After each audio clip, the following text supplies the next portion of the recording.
We are live. It's KegCast number 18 already. We are the Sports Keg. This is our live betting show. And a bunch of games just tipped off in college basketball tonight. Big matchup. Syracuse hosting the number 2 team in the country in Virginia. 26-2 this year. They go for the 27th win. Conference tournaments have begun. This is the best time of the college basketball season. March Madness is literally just under 2 weeks away, and it doesn't get any better than this. Syracuse up 7-6 right now. That game literally just started. And the live line's sitting at 4.5, and over 120.5. The money line's 235. I think Syracuse should roll in this. Virginia should roll in this game. They can shoot over that 2-3 zone against Syracuse. They have a substantial edge in the rebounding department. I don't see a way Syracuse hangs around. I don't. Bunch of games tipped off, I think. There's only one game in hockey, Edmonton and Buffalo. Let me check. NJIT against Florida Gulf Coast tipped. Liberty tipped. Larson joins me now. What's going on, Ant? I've just been studying baseball all day, trying to get some of my you know what I'm doing, just studying baseball all day, trying to get some of my preseason stuff together. And out of the corner of my eye, I got my tablet in the side. I'm watching this Virginia game. I'm gonna try and find a spot to live bet the Virginia Cavaliers. That's what I like to hear. I like to hear I'm studying baseball, considering I'm gonna be tailing you all year. Okay. Not many games tonight. The college basketball slate. Only 4 games have tipped so far, and Lipscomb, Kennesaw State's at 8:00. I think Texas Southern plays Alabama A&M. Grambling plays tonight. Arkansas Pine Bluff plays tonight. I'm looking forward to the Texas game at 9:00. I think Texas Tech should roll in that game, man. I think they should beat Texas easily. What do you think about that game? I was looking at that game. The problem is the line's probably about right. I mean, at 8 points, we're talking, 3.5 possessions? It's kind of – I don't really want to touch that at the moment. That's probably going to be another game you got to live bet. I am looking at the Kansas State game. Kansas State game, about that. I really am interested in Kansas State on that. I think the line's probably 4.5 points off. I think Kansas State should probably be laying like 5.5 in this game. I don't think TCU's that good. It depends on what you think home field advantage is worth, but yeah, I think on a. I'm just not impressed with TCU this year, really, at all. I mean, they fucked us against Virginia. They couldn't even beat Virginia in Virginia. This is probably the worst Virginia team due to injuries and suspensions since Huggy Bear's been there. And, I mean, they couldn't even get by them. I think Kansas State probably wins this game comfortably for a road game. I don't know, maybe 6 to 8 points. I think Texas. I was thinking somewhere along the same lines. I think that's probably the one game I'm going to actually. That game starts at 8:00 my time. Yeah. So that's probably going to be the one game I'm actually going to bet pregame, and it looks like the line's down to -1. It was at 1.5 earlier, so no rush to take that now. But actually, I'll go ahead and put that in now. -1. I'll go ahead and put that in. Key that in now. The Virginia live line is 4.5 right now, and they're -230 on the money line. Total 120.5. I think I thought the score would be like 72-55, maybe somewhere along those lines. 70-55. Make sure that goes in our official record. I did just put down Kansas State -1. I just I'm probably also going to bet that probably later on. I wanted to try to get a even money line bet. That's what I was looking for in that game. Hey, remember that time I told you a certain team was a paper tiger? Here we go. Woo! Go Blue Jays, man. Blue Jays kicked Marquette's ass yesterday. That just goes to show you, I sent out the over. I was really mad at myself for doing that. But that just goes to show you how weak the Big East is, because Marquette's probably the best team in the Big East this year. No, they aren't. But the Big Ten is weak. I'm going to disagree with you on that because you're correct. The Big East is weak this year. Villanova hasn't been impressive. They haven't been as impressive. Villanova's still the best. Right. They haven't been as impressive as Marquette has been this year. You can't judge them on, the starting five they had last year. You can only judge them on what they've done this year. And this year they have not played the best basketball in the Big East. It's been Marquette. I mean, come on, let's be real. Marquette's not that good. Yeah, Villanova's worse. Okay. I'm not arguing. I think Villanova's better than Marquette. I mean, me and you were talking about it the other night. What are there? 8 legitimate teams probably have a chance to win the national championship this year. And then you're talking basically who the top 8 seeds. Like it's going to be some years you have teams where you're like, man, there's a 3 or 4 or 5 seed who can make some noise. I don't see how anyone makes any noise this year outside of the top 8 seeds. It's going to be, those 3 teams out of the ACC, or probably Gonzaga obviously is in the conversation. Kentucky and Tennessee are in the conversation. You want to empty the bank account? Michigan and Michigan State are in the conversation. But after that, like, who's really in the conversation? I think in the ACC, North Carolina, Duke, and Virginia could win the national championship. In the SEC, Tennessee, Kentucky, and maybe a really outside chance LSU has a shot. And then Gonzaga and Texas Tech. Those are the teams. I don't think anybody else has a real chance. Now, we were talking. I was just saying, you want to empty the bank account, mortgage the house bet. The Gonzaga's only -700 to win their conference championship. Shouldn't they be like -2,500 to win their conference championship? Wow! Right? Holy shit, that's bad.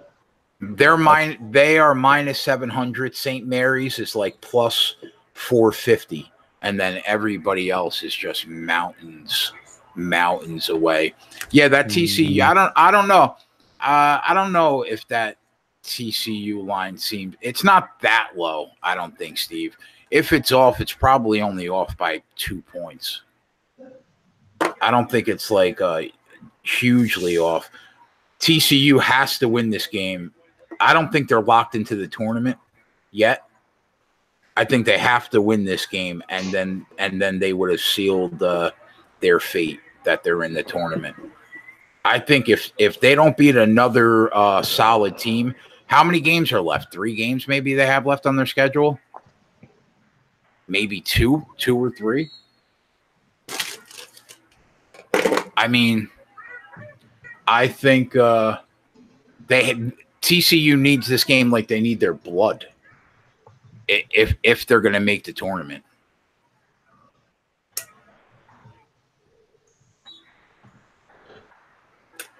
What do you think? Don't you think Virginia should coast? Shouldn't they win this game comfortably?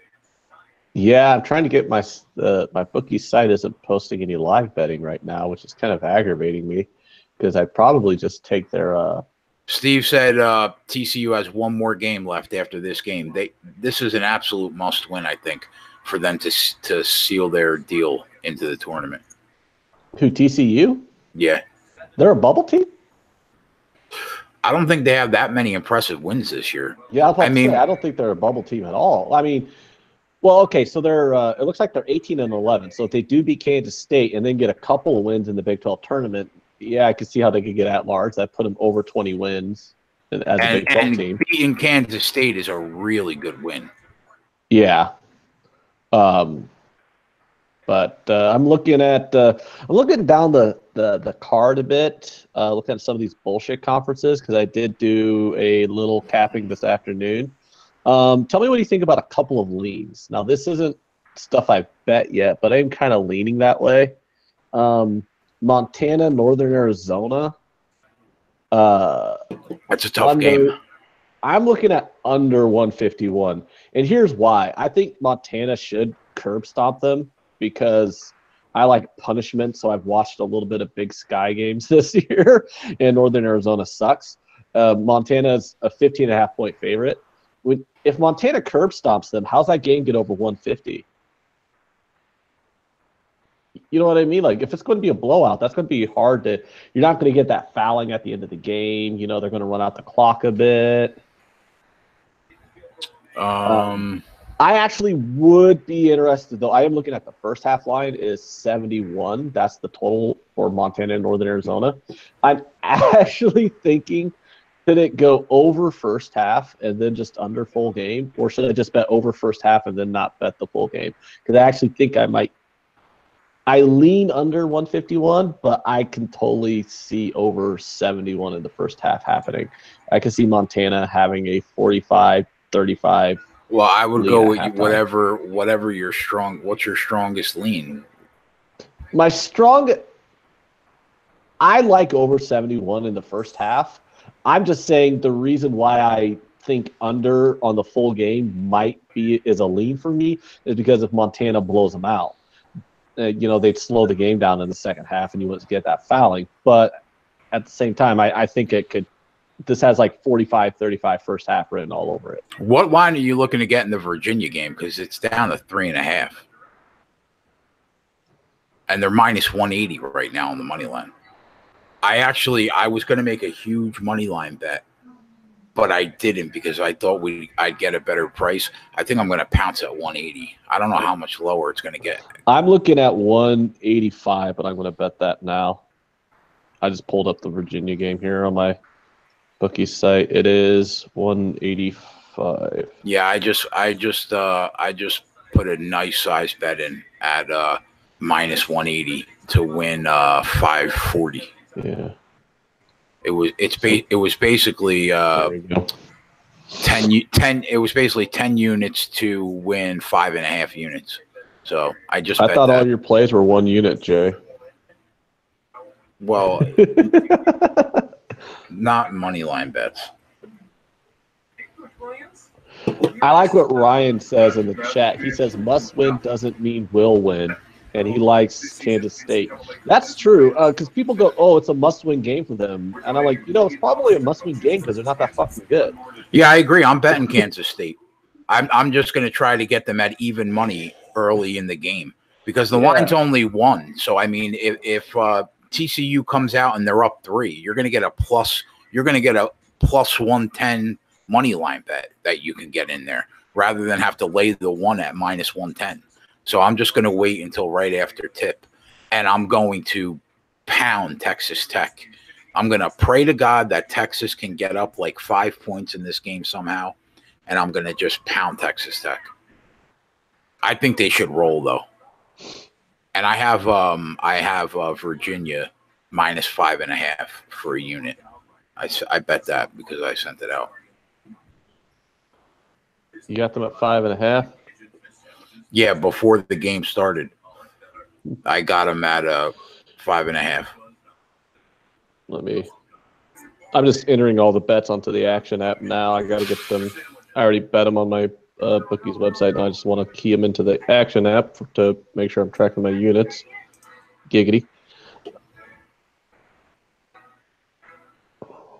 In the NBA tonight. Oh, God, what were you going to say?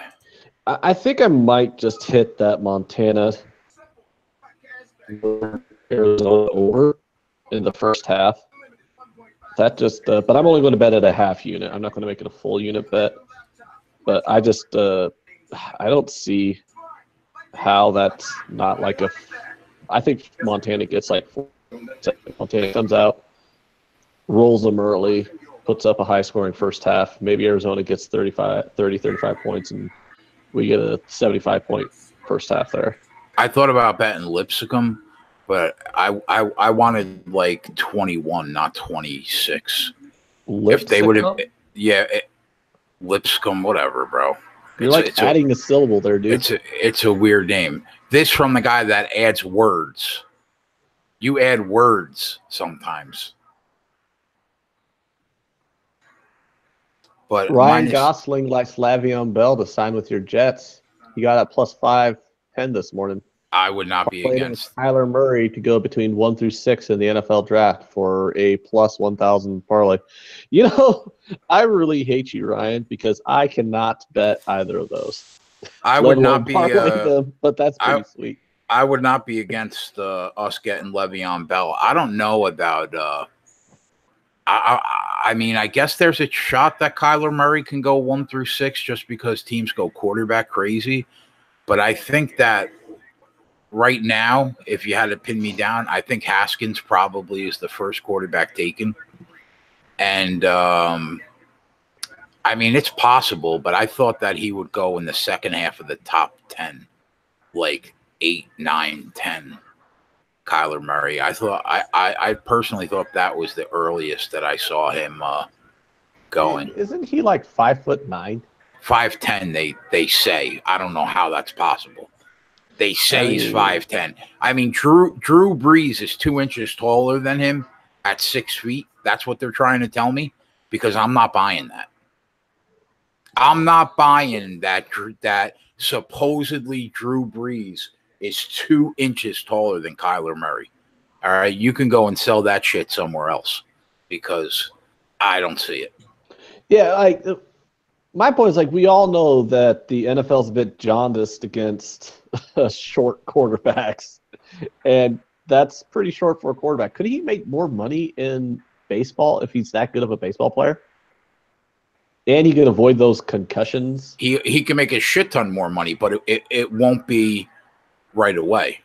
Like, all he would make right away was that signing bonus, I think, from Oakland.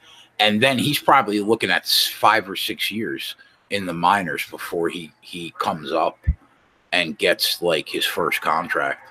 I mean, if he's that good, he would spend 5 or 6 years in the minors. He could spend, but he'll get a $30 million signing bonus if he ever went 1 overall. I think that's what they the number 1 pick gets. Like, he'll get a lot more money quicker if he goes in the top 5.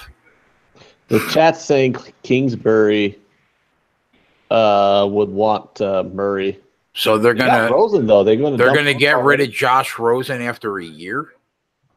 I don't know. This Virginia-Syracuse game's pretty close.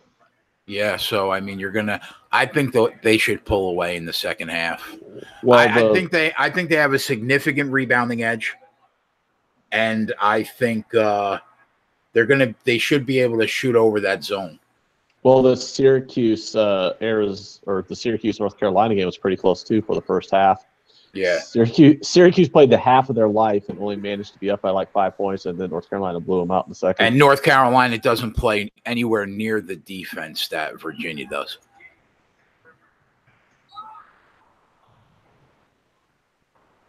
Armin, what's up, brother?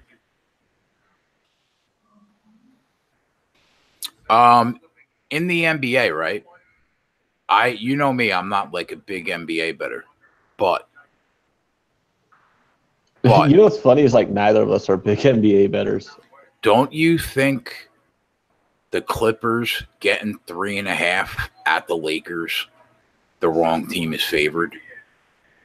That the Lakers sounds right. The Lakers are only 25-21 this year when LeBron plays.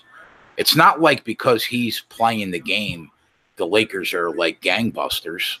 I mean, they're not. I think the wrong team's favored. I think the Clippers, the game should be a pick. I mean, they're playing in their home arena. I have a question for you because there's some big lines in the NBA today. Yeah, the Kings. Look at when's the last time the Kings gave anybody 11? Anybody? I don't think that's ever happened in a decade. Right? I was just looking at that. That's why I said there's some big lines. You got the Miami Heat are 10-point favorites. Okay. The Suns, Bucks games 13.5. That's understandable. Yeah, you got 1, 2, 3, 4. 4 out of what? Yeah, 4 out of 6 NBA games are double-digit spreads, and it's not even that good of teams that are like, laying the wood either. The Miami Heat, 6 games under 500 are laying 10. Armin with the ballsy play back in the Spurs. I mean, anytime the Nuggets are getting points, I think I'm looking to back them. They're incredible this year. Yeah, but the Spurs are at home, though. I know. You're looking at I see how you're looking at it. It's like you're getting a short price on the Nuggets, who are the better team. But now look at where Armin's coming from. It's probably you're getting the Spurs -1.5 points at home where they dominate. Let me check what the away record is for Denver this year. They're 15-14 at home. I mean, on the road. Who, the Spurs? So, yeah, they're not. No, the Nuggets. Oh, so they're average. They're a game above 5. They're 27-6 at home, and they're a game above 500. Now the Spurs are 24-7 at home. So okay, I'll buy that. Yeah, that's actually not a. I'm not a big NBA bettor either. Most of my NBA plays, I tail Justin or Hakeem Prophet whenever I actually decide that I'm going to bet NBA. I'll just tail one of those two. So, but I cannot argue that hard against betting the Spurs -1.5 at home. But I'm looking to possibly back the Lakers. Yeah, Corey. But you need to remember that was on the road. Corey says the last time we took the Spurs, they got smacked by the Knicks, so he ain't touching them, and I can't blame him for that either. I still have nightmares about that bet. The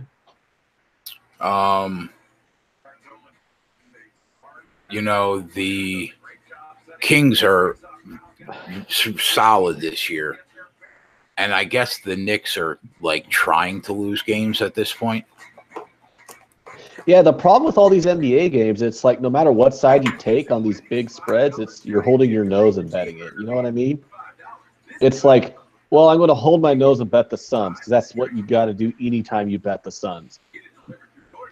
But at the same time, it's like, wow, I'm laying 13.5 points on the road with the Bucks. Yeah, the Bucks are the best team in the East, but that 13.5 is a lot of points to lay on the road. Same thing with the Miami Heat and the Hawks. Actually, I don't know.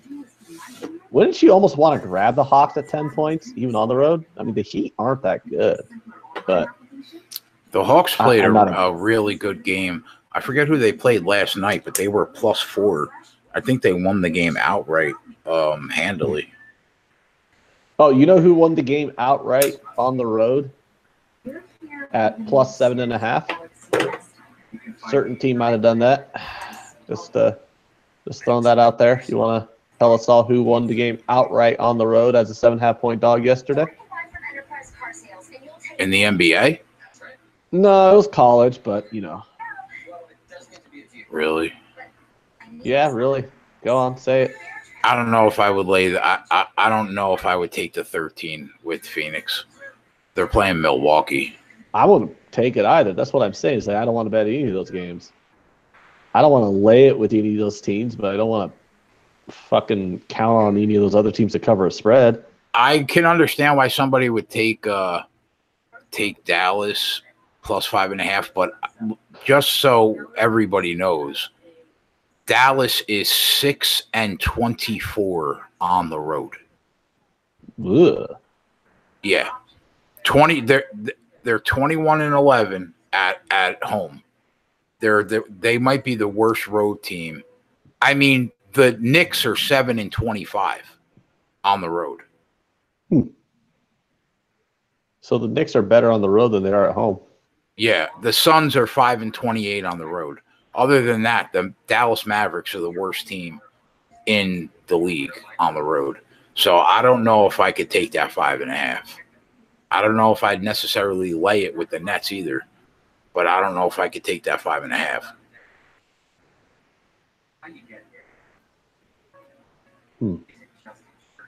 So basically what we're saying after all this analysis is we're probably passing this entire NBA card. Except I think there's a shot. The late game is Lakers Clippers. Taking the Clippers at 3.5. Yeah. Or like if the Lakers get up 5 and you could get like a 6.5. I would probably, and it's the last game. It's on NBA TV too tonight. I might take that.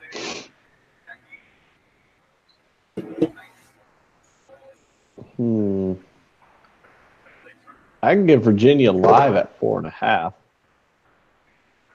Jay Billis made a good point. Texas is playing for their NCAA tournament life tonight. And if that's the case, they're not going to the NCAA tournament. Because Texas Tech is my dark horse. I got a 32-1 ticket on them to win it all.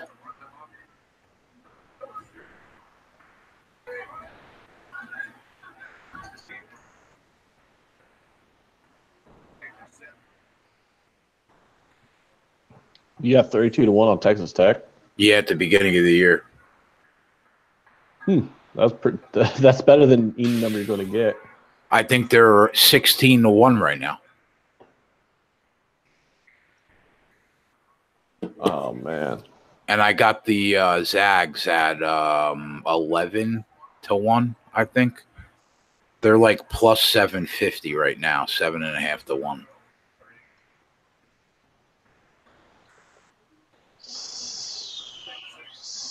Plus 750. That's a pretty good price.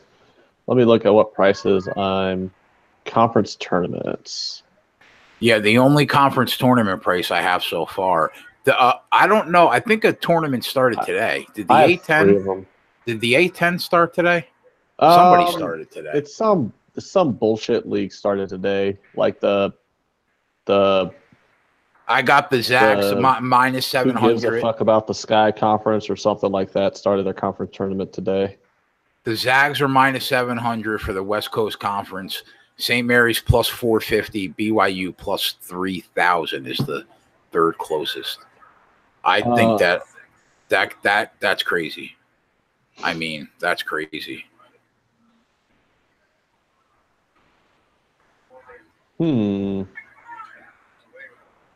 I'm looking at I got odds on the Patriot League. That's going to be interesting. I wonder when they start their conference tournament, but I have odds for them. Let me look at their. Oh, they start tomorrow.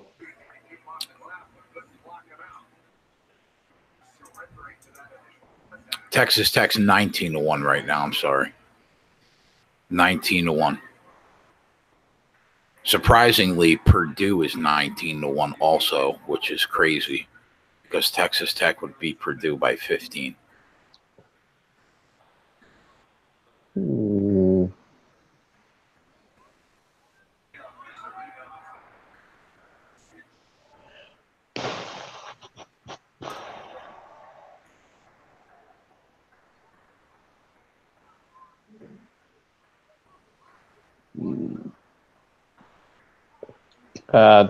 Syracuse is hanging tough again in this first half. You think they just get blown out again in the second half? Like they did against North Carolina? I don't know. Right now, live line is minus 3.5. The money line is still exactly where we got it.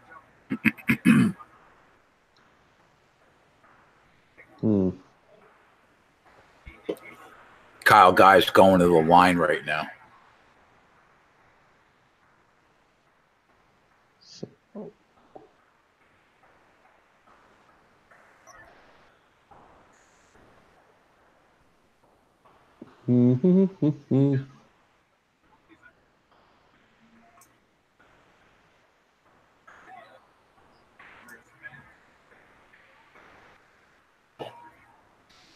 Looking at some MLB futures prices. Wow. There's some free money out here to be made. On what? There's some these are like some team props or whatever. And if you're willing to lay some of this juice, there's some free money to be made on baseball. Like, will the Twins make the playoffs? No is minus 300. I mean, it'll take you 6 months to collect that $100 bill, but if you lay 3, you'll win that $100 pretty easily.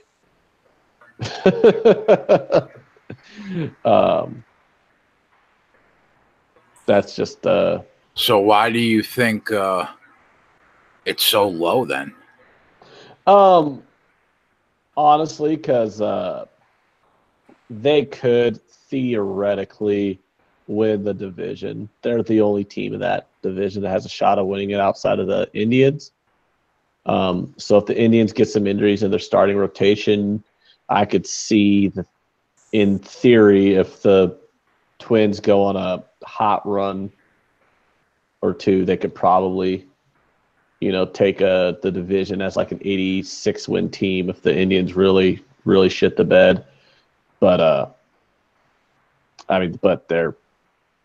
a lot has to happen in order for the Twins to win that division, because the Twins are not going to get a wild card. I don't see them getting a wild card under any circumstances.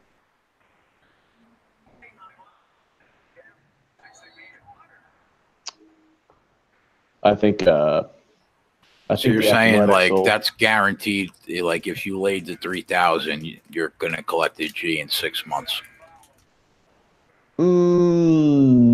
I think the true value on that's probably minus 500 should be what the real price on that is. That's a big difference. Yeah, well, here's the reason why. The Twins win total for the season win total right now is 84.5. So their season win total has them as a 500 team or better. They're giving them respect. Yeah, I don't think the Twins are that good. They gave them respect last year too, and they were fucking terrible. They lost like 90 games. So, I mean, I don't think the Twins are that good. The Twins will lose 90 games. I haven't talked to you since the Harper signing. What do you think about that? Harper? Hold on. Let me get this dog out of this room.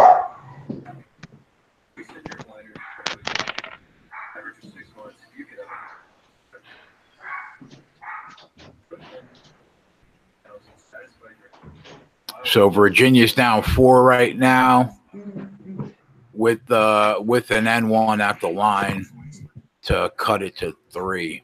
Live line of Virginia right now minus 125, minus 1.5.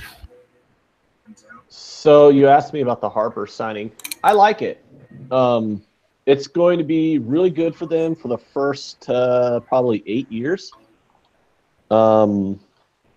I don't understand the no opt-out, no trade part of the contract. I understand the no opt-out part. Those opt-outs are not, generally speaking, team-friendly, because you get guys, you sign a guy to like his 10-year contract, and he's going all balls to the wall, right? And after 3 years, he has an opt-out clause, and bang, he goes to free agency, and he opts out and gets a bigger deal.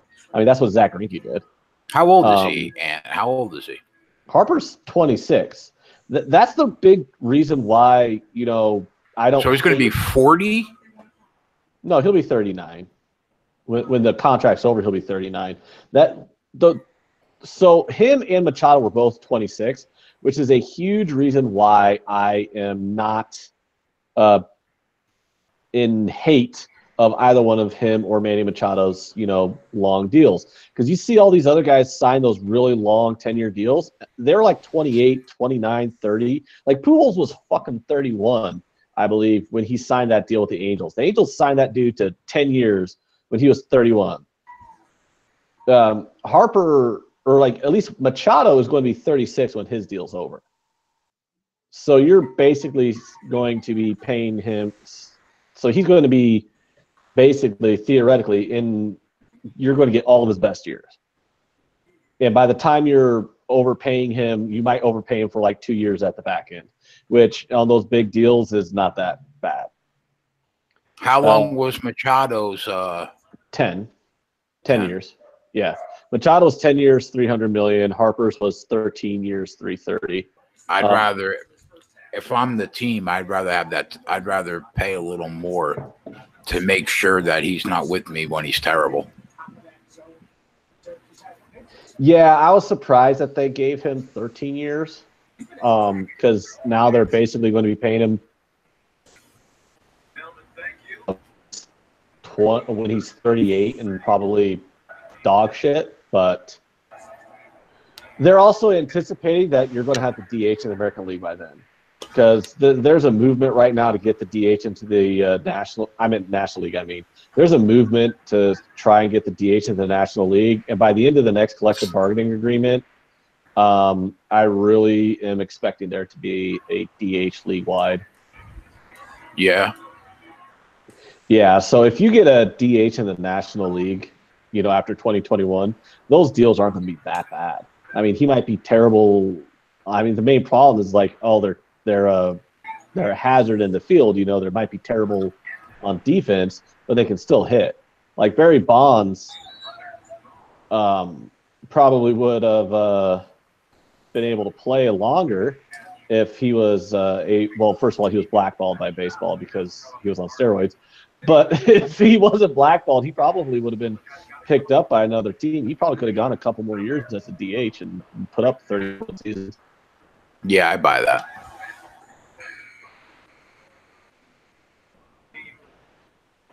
So I think Syracuse is playing about as good as they can right now, and they're up 2.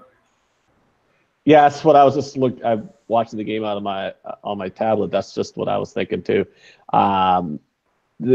Just like they did with North Carolina, they played as good as they could for a half, and they still managed to only have a small lead. And then North Carolina blew them out in the second half. I see the same thing happening with Virginia here.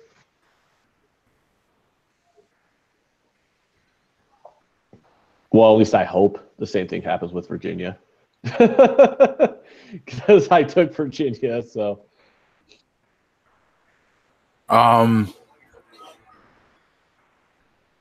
What's your thoughts on Luke Perry being dead? How about that, huh? I mean, opinion-wise, I'm like, okay, he died. But, like, he wasn't some actor. That's terrible, though, man. A stroke at 52. Yeah, that's what kind of got me thinking, what the hell? That is a little young. I mean it came out of nowhere, too, didn't it? That made me think, like, whoa, bro, stop smoking fucking cigarettes and drinking Monster. Yeah. I mean, you're pretty much, your body kill you. Your body is pretty much an armored tank until you're in your late 30s. And then like you, like if you're snorting blow at 35, okay. If you're still snorting blow at 40, like that's when your body starts to say to you, hey bro, the joke's over now. You know what I mean? Yeah, I don't get people who still do drugs into their middle age. I'm just saying. Yeah, I mean, I'm not against like a 40-year-old coming home after a hard day's work and smoking a joint. But I mean, if you're rocking drugs, not weed. Yeah. If you're rocking with like X and shit like that at 40, I mean, but you have to think that Luke Perry in the 90210 heyday when he was the biggest thing on the planet, he must have been so fucked up on drugs like early, he must have done a lot of damage. Like as a young person, like well, in the his thing 20s. is the guy from Prodigy died too. Yeah, I saw that. So, and he was like 49. Yeah, I mean, that and guy we all know literally, what, you know, he rock literally stars looks like in their he mid was, 40s who yeah, die from. yeah, of course. That that guy from Prodigy was super fucked up. Yeah, everyone, I see it on Twitter. Everyone's like, "Oh, I miss Prodigy. Oh, rest in peace, Prodigy." Like, first of all, Prodigy had like 2 hits, and one of them was "I'm a Fire Starter," and the other one was "Smack My Bitch Up." Yeah, I mean, if it was like, come on, like, I don't remember Prodigy being that big. I just remember them being a band. You know, like they just were like this techno they were electronica band. they were huge with the Firestarter. That video was on MTV every hour for like 2 years. Was it really that popular? I don't remember it being that popular. I remember it. I don't know. I don't remember that many people listening to Prodigy. Yeah. Okay. I remember they had that the video to "Smack My Bitch Up" was banned.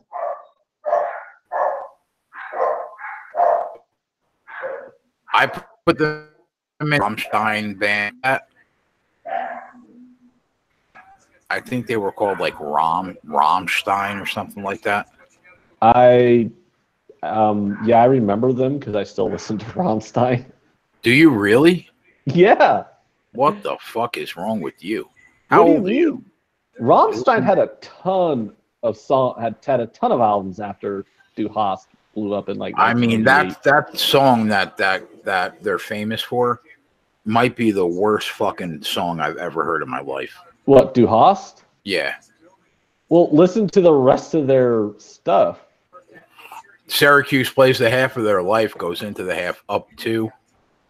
I expect Virginia to take full control of this game in the second half. Yeah, dude, do your favor and start listening to more Rammstein. They are an amazing band. They're like probably one of my 10 favorite bands. That's blasphemy. Dude, you seriously you didn't listen to any Rammstein after Signschup? No. Wow. Okay. I mean, they had a lot of great songs after that. I mean, I would think they're probably not that big in the States. No, they aren't.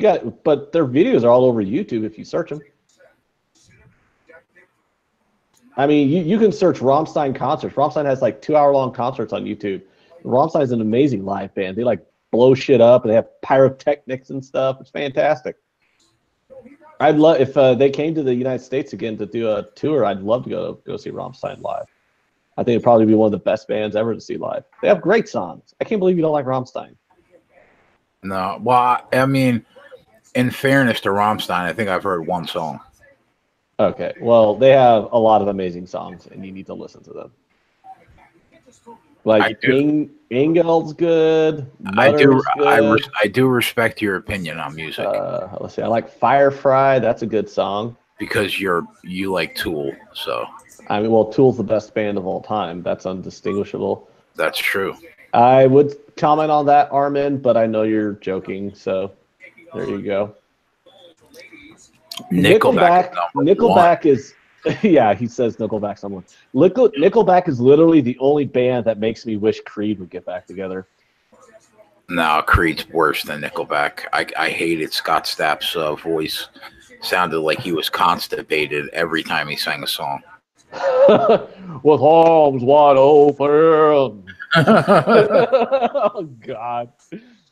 It doesn't sound like the guy's taking a major dump every time he sings a song. Well, the reason why is because he was on heroin, and that makes you constipated, so he was just always constipated.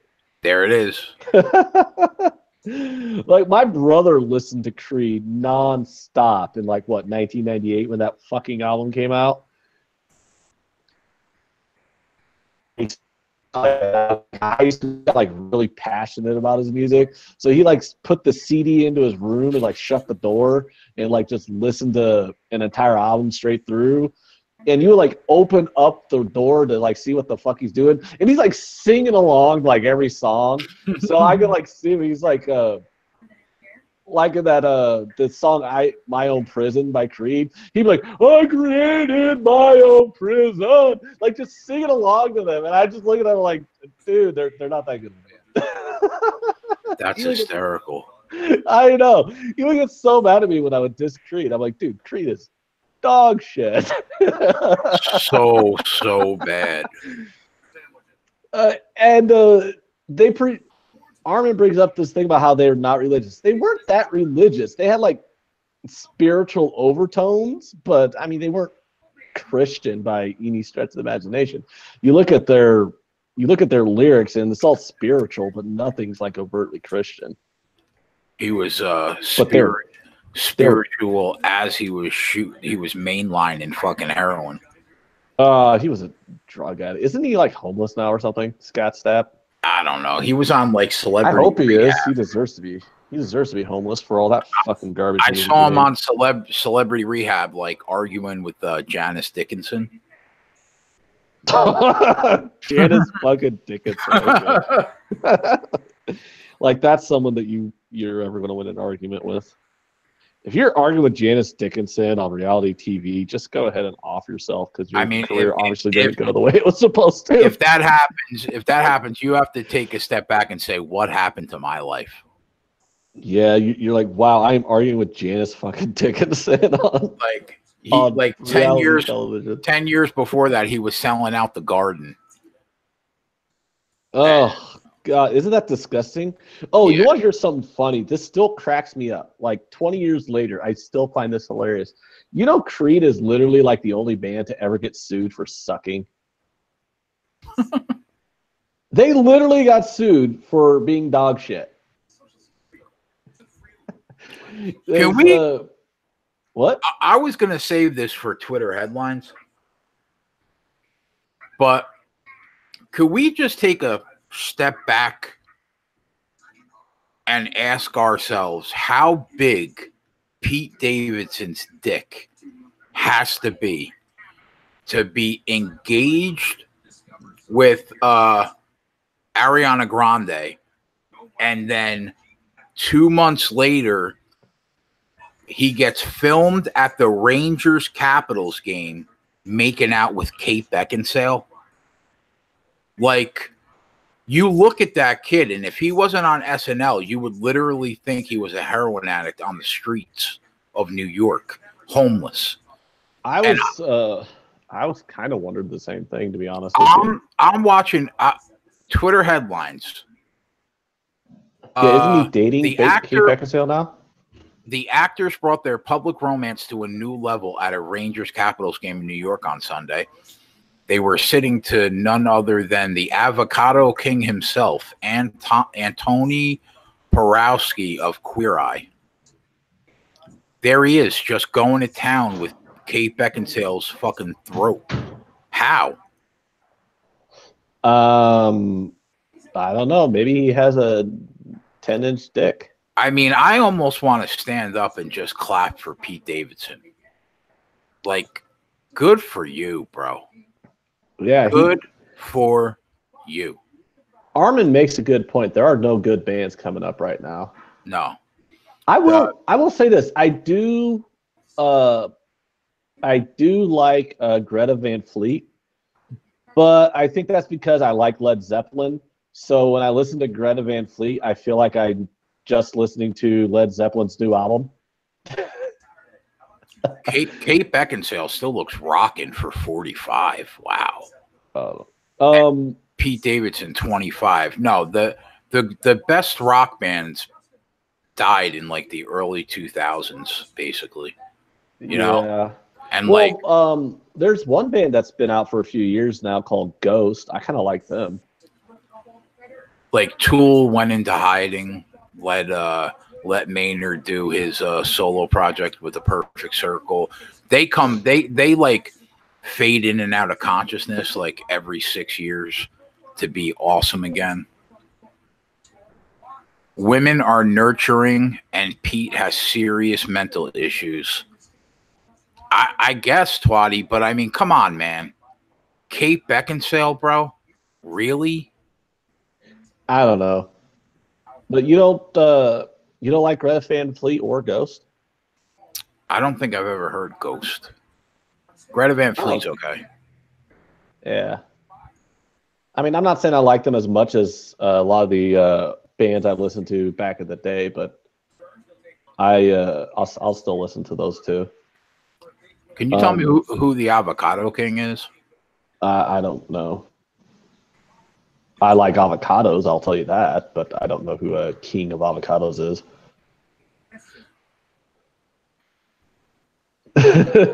So this game's at halftime, and the halftime line is basically the exact same line that we got live. So there we go. You could take Virginia now -5.5, and that basically means they're -3.5. Yeah, that's what I sent. That's what I sent them out at. Yeah. So right now I'm not doing anything with the NBA, so we're just waiting for this Kansas State game to start. But fucking Pete Davidson. So you want to hear a funny story, because us talking about bands has reminded me of something, right? So I mentioned I like Ghost, okay? Well, their single that's on like rock radio right now is called Dance Macabre. It's a catchy song. You should probably listen to it at some point. Tell me what you think. But what's funny is it was maybe 6 years ago I actually found out how that word was pronounced. I swear to God, up until I was like 28 years old, I thought it was Macabre. I am not kidding you.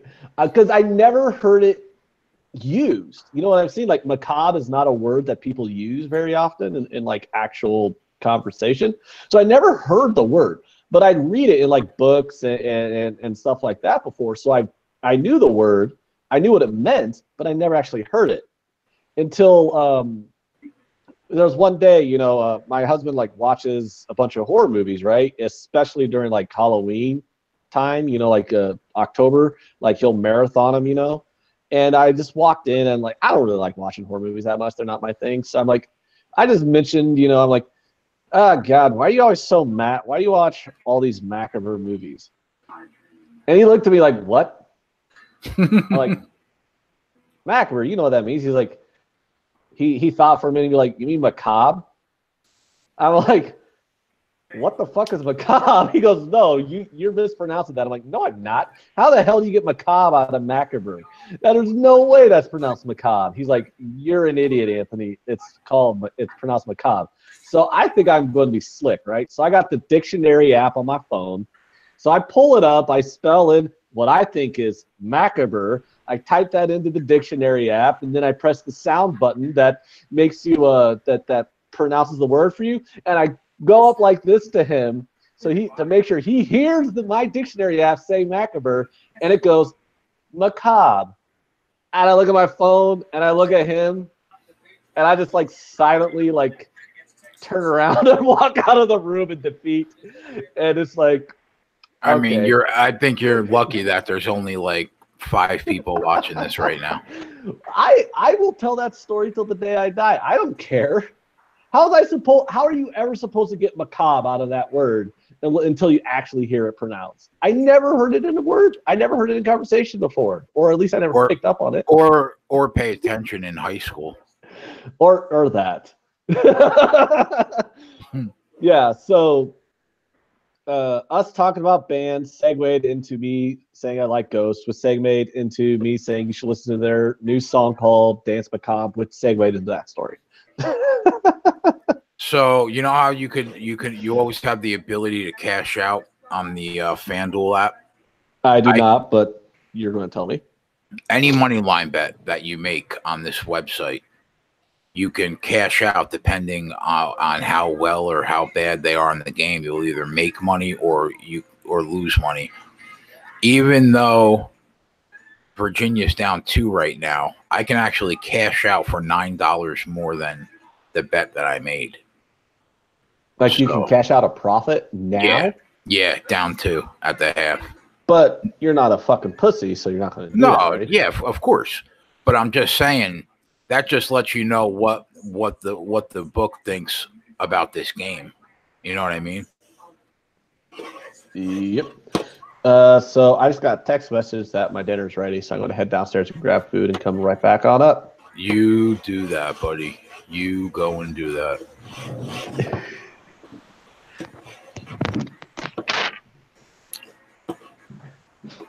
All right, boys, let's see what we got going on here.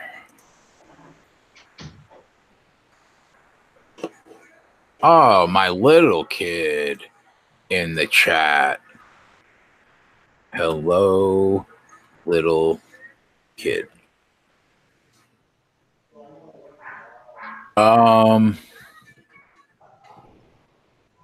Let's hit the refresh button. NJIT is up 4 against Florida Gulf Coast. Second half just tipped. Liberty is up on, is that Jackson? Is that Jacksonville? Or Jackson State? I don't know. They're up 34-19. Morgan State down 10 early. Lipscomb, Kennesaw State tips like now.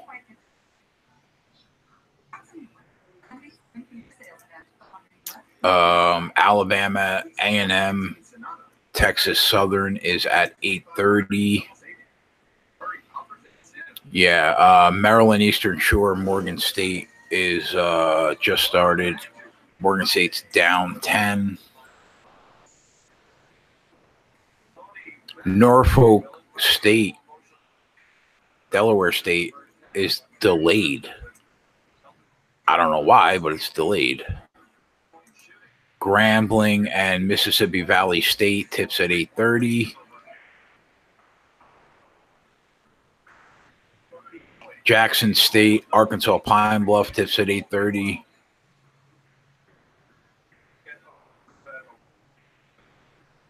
Prairie View and Alabama State, that's at 9 o'clock. Pretty shitty slate of games tonight, boys. But conference tournaments are starting soon, like this weekend.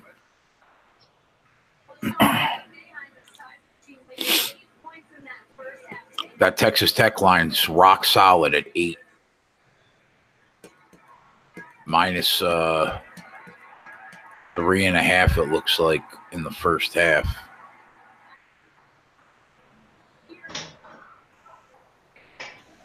Montana, I guess I would lean to them, even though they're laying a big number. Yeah, good Big 12 games tonight.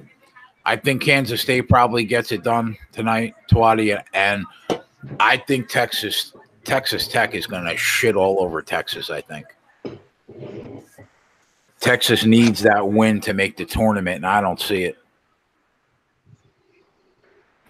And then we got Weber State tips off late against Idaho State. Hey, if we got Twatty in the chat, let's ask him about some baseball. What do you think, Twatty, is the A's over 83.5 for win totals free money or what? I was kind of going through some baseball all day, and I think that's probably going to be my biggest bet right now. I think that's probably going to be my biggest bet on season win totals at the moment is the A's over. You don't think that's free money? Their bullpen's still pretty good. Manea being out is worrisome, but you want me to send you an invite, man? You want to come on?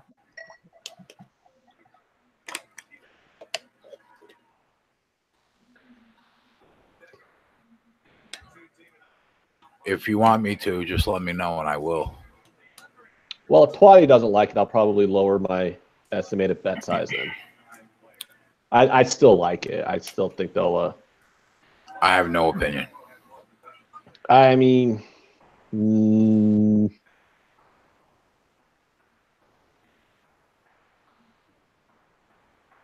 I also really like. I tend to avoid the extremes, so I don't bet a lot of win totals that are in the mid 60s or the mid to high 90s.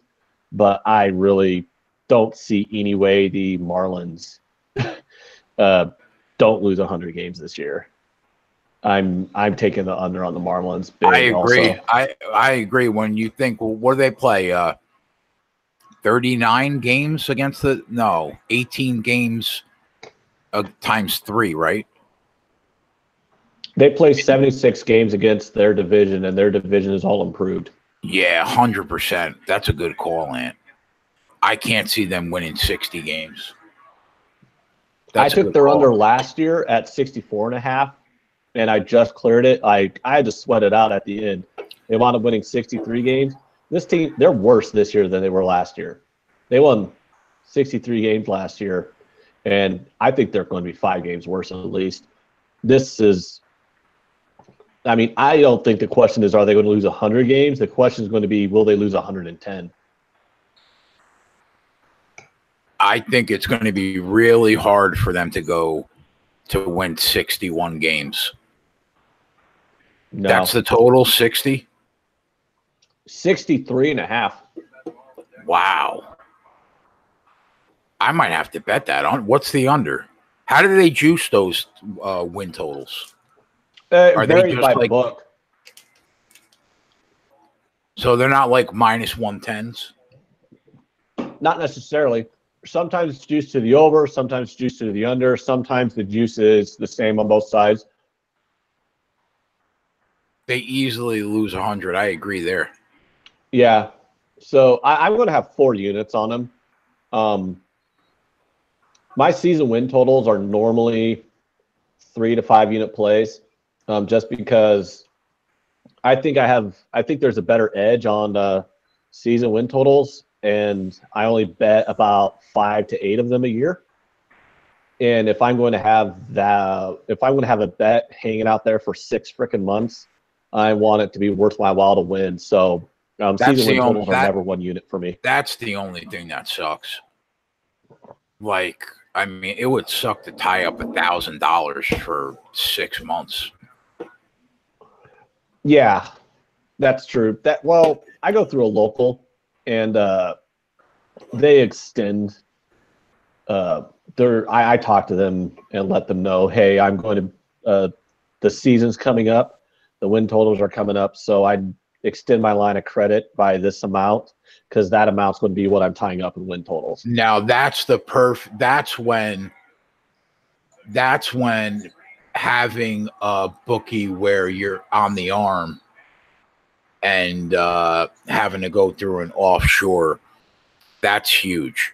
Because, like, if you can bet a couple $1,000s worth of season win totals and you don't have to worry about it until the end of the season, rather than, say, me having to take $2,000 and just put it aside, like that's huge. It is. Because, I mean, as long as you pay them and they pay you, and you keep a good relationship with your bookie, you can usually negotiate with them on what kind of line of credit they're willing to offer you. I mean, if you're somebody who slow pays them all the time, if you're a loser and you slow pay them all the time, they're not going to really want to offer you a line of credit that long. But yeah, I mean, plus they'll probably be happy to hear that, because of how much I'm having to pay them on NFL win totals, because somehow I managed to go 2-8 on those. I'll never argue with you on NFL win totals again.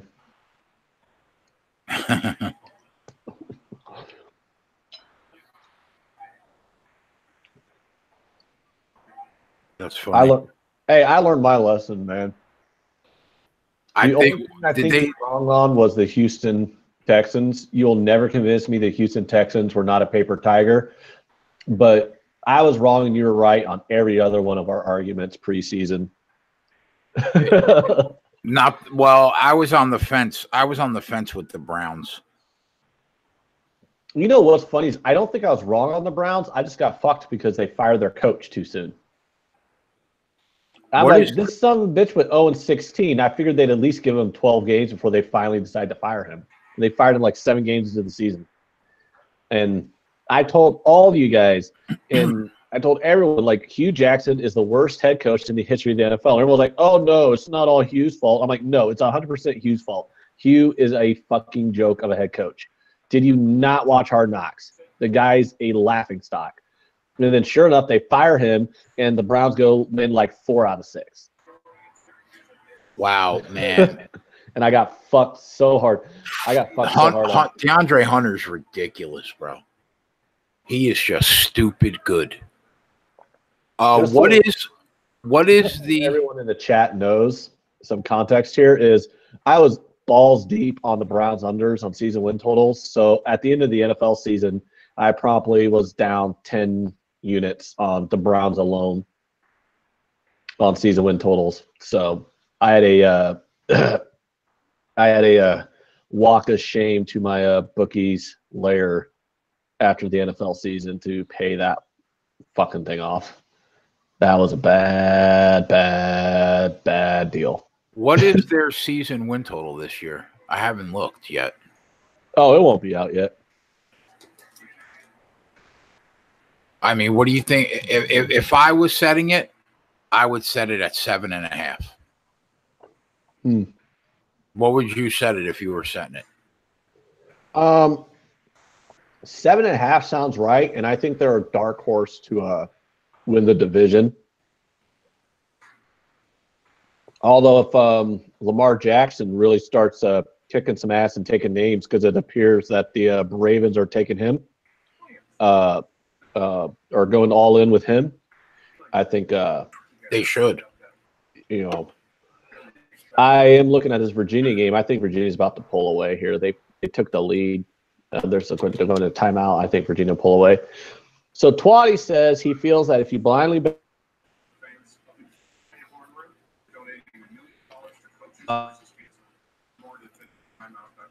necessarily disagree. There's a lot of bad pitching and good offenses out there. But, is there any specific reason you care to elaborate on that, Twatty? You completely broke up, Ant. You have to repeat everything you just said. I just want to know if Twatty can elaborate.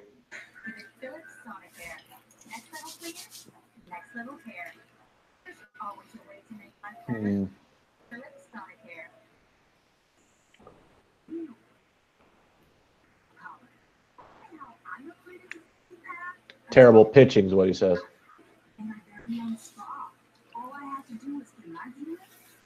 I think the Browns could definitely go over 7.5 wins. Definitely. They can go 8-8 this year. I like introducing Wendy's $5 giant junior bacon cheeseburger. Somebody I lost on the NFL last year. Can you guys hear Anthony, or is Anthony breaking up to you guys too?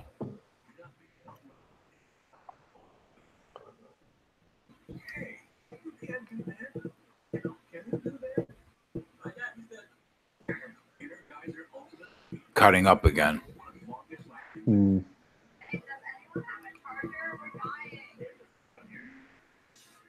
Yeah, you're breaking up. I don't know if it keeps happening. I could send you another invite and you could log on your phone.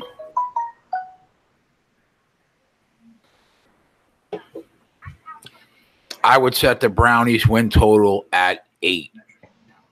You know, Twatty, I think they could definitely win 8 games. I think 8's a little strong only because their win total was like 5 last year, 4.5, 5.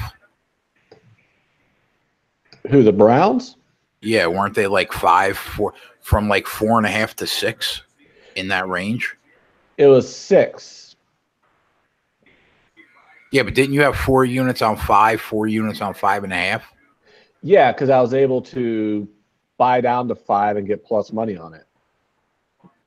I mean, you can buy up and lay a lay juice, or you can buy down and get. Okay, all right. So you're saying the normal line was 6. Yes, it was 6 at like minus whatever, and then I got plus money at 5.5, and then I got plus money. I got like 2-1 on under 5. You have to check to see what division that they're playing this year, besides their own.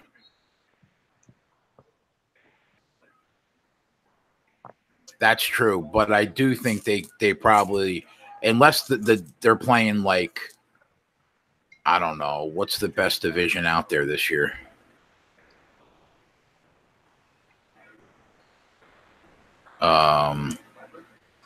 San Francisco, with Jimmy G back, will be much improved. Plus, Seattle's a playoff team. The Rams, the NFC West is pretty good, man. Other than Arizona and a healthy Jimmy, if Jimmy G is healthy, the NFC West is one of the toughest divisions in football.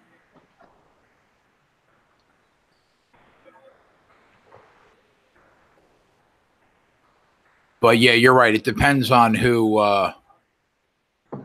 That they're going to play. What division they play. The AFC South, yeah, that's a strong. The AFC South is strong. I can't argue that.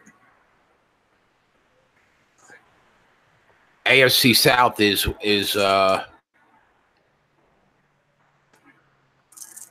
I don't know. The AFC West is strong too. Ryan Gosling calling shots says they win the division in 11 wins. Yeah, I think they're a year. I think they're a year away. I think they're a year away from winning the division. Not this year, but next year, I will have a nice size bet on the Browns to win the division. I can cash out of that bet right now for $12.60.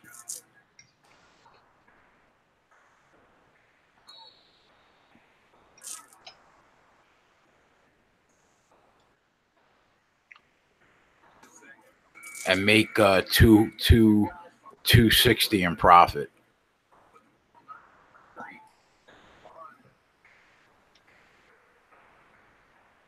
Am I still breaking up for you? No, not at the moment. Texans, Titans, Colts. No, I don't think. I affected my Wi-Fi.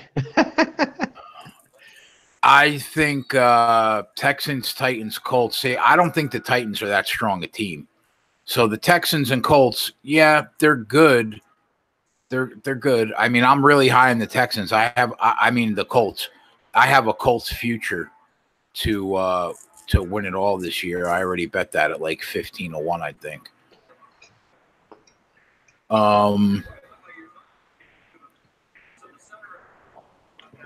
I like the Texans. I'm higher than most on the Texans, but I don't think that's the strongest division in football. It's probably the opposite. Anthony thinks the Texans are god awful. He doesn't buy into Watson. Nope. I think the Texans are real, personally, but the Chiefs and Chargers are just as good. Texans and Colts.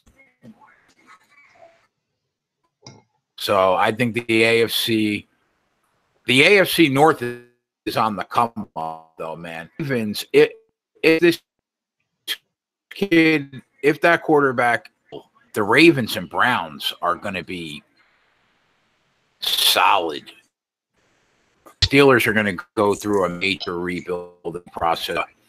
Brown, Le'Veon Bell, and Roethlisberger, that team, they're the division. But the NFC West has the 49ers, the Seahawks, and the Rams. It's probably the strongest NFC division. The Bears, Vikings, and the Packers. But who knows? I mean, I don't think the Packers are that good, man. Dude, the Bears are on the come up, and the Vikings, if everything goes right for Cousins, I mean, you know, they could put together a really solid year. But the Lions are terrible. The Packers are meh. They don't impress me. Virginia is starting to pull away, just like we said they would. They're up 7. NFC South, you got the Saints, Falcons, Panthers, and Bucks. I don't buy into the Bucks at all. I'm not high on Jameis Winston. The Panthers and the Falcons, if they get their shit straight, that would be a strong division. But you got to think Drew Brees. I mean, how much longer can he have? A year? I think Drew Brees and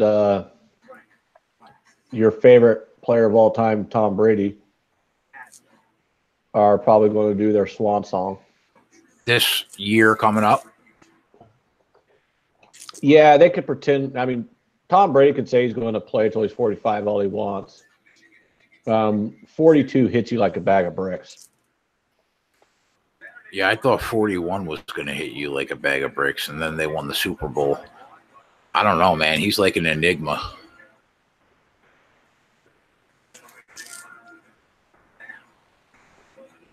And he has been so injury-free throughout his entire career, other than that 1 year he missed because of the ACL. That year made Matt Castle set up for life as a multimillionaire. Yeah, I think Juju and Connor will be fine, but what are you going to do after Roethlisberger's gone? They have nobody.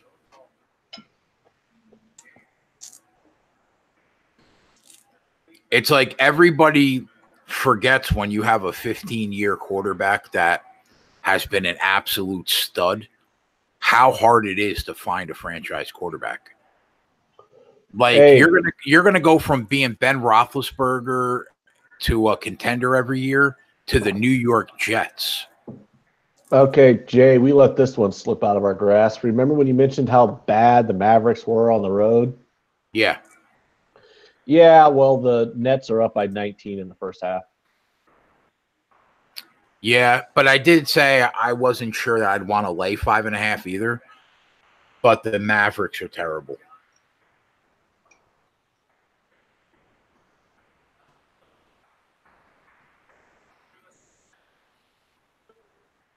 So, I really want question now. I want this cover, man. I need this team to win by 6. Get those. I think the only question now is how bad does Virginia roll? I don't think Syracuse is coming back into this game. Well, I thought they would win this game by around 15 because of shots like that. Just like that, they're up 10. Exactly. I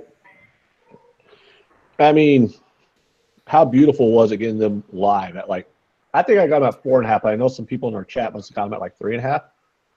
And yeah. Then, well, they were at tip. They were minus 310 on the money line, and I was like, I'm not paying that. We got them at 180, which is fantastic. Exactly. I sent them out to accounts at 5.5.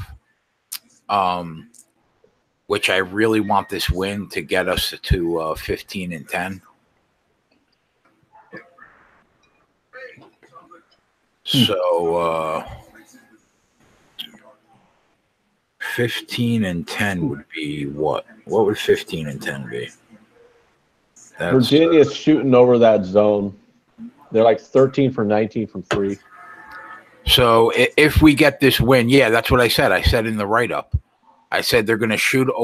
They got the horses to shoot over their zone, and they have a substantial rebounding edge. Now, if they cover this game, The accounts will be hitting at 60% winners the first 25 picks. Can't ask for more than that.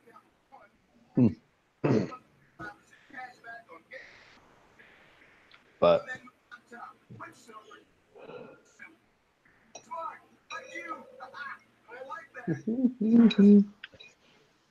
I thought about sending Texas Tech out too. I thought about sending Virginia and Texas Tech out, but that's too many points, man. That's what I thought to myself. I thought to myself, I'd rather have people listen to the show and hope Texas gets up and we can grab them as like a 3.5 point favorite. I would lay 2.5, 3.5, you know, or I'm going to take them on the money line. Right now they're minus 380. If we see minus 200, I'm going to smash them on the money line. So I didn't send it out because 7.5, I didn't really want them to have to lay 7.5. But let's be honest, Ant. Texas Tech is better than Texas by a wide margin this year. They've had a little success the last week and a half, Texas. But Texas Tech is surely the better team. Yeah. I'm just like, I mean, Texas is still competent, and that's a lot of points to lay in a conference game. I think it's I don't want to take Texas, don't get me wrong, but it's one of those things where it's like, okay, let's look for a live betting spot on that game. Yeah, and that's why I didn't send it out. I was just going to hope that people would tune in tonight.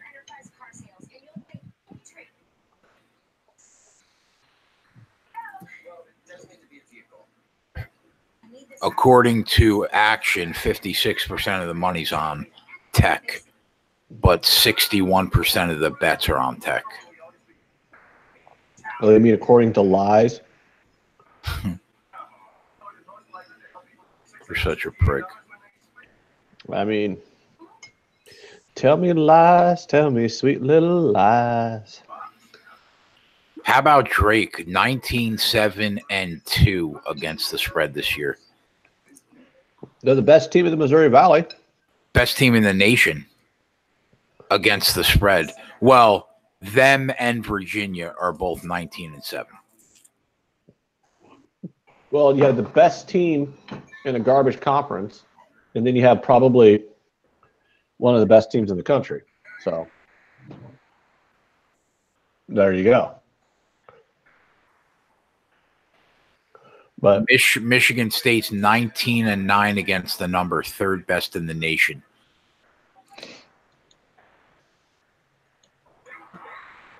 Michigan State, though, man, I don't know. They haven't impressed me. They've lost some games in some weird spots this year.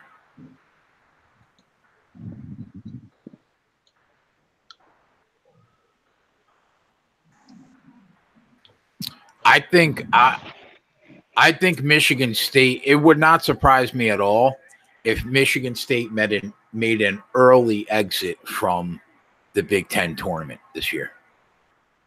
Would it surprise you at all? Yeah. I think they make the final. Do you really? Like guaranteed? I think nothing's a guarantee. I just don't think I think Michigan and Michigan State, and then there's the rest of the conference. No, I think Maryland's not that far behind. Maryland, Purdue, and Iowa are good enough to make the Big Ten tournament interesting. All right, I got to refresh my beer. I'll be right back. Yeah, good. There's a good chance I'll be awfully drunk by the end of this because this beer is pretty strong.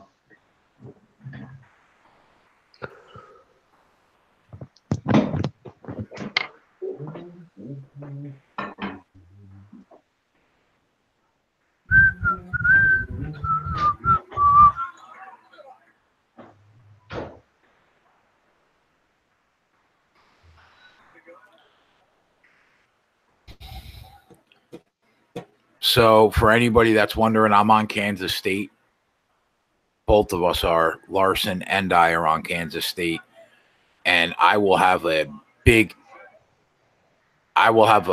Texas Tech live bet money line if I see like minus 200. And I will have a decent size live bet on the total I mean, not total. The spread. Like under 2 possessions, minus 3.5. Which let's be honest, we could see that. You know, Texas can get up 5 early, up 4 early. That line will go from 7.5 to 4.5 quick.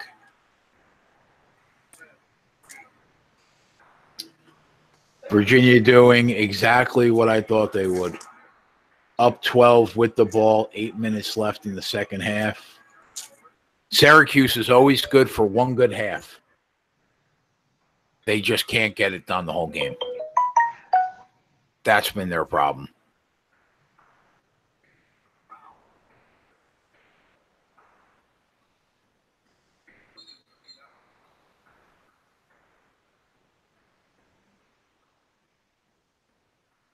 Texas Tech minus 7.5.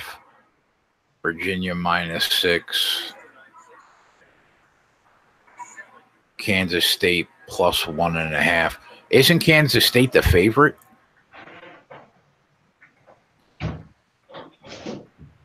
Did Kansas State open plus 1.5 and then went to minus 1? Yeah. I didn't think so. If I saw Kansas plus 1.5 last night, I would have bet that.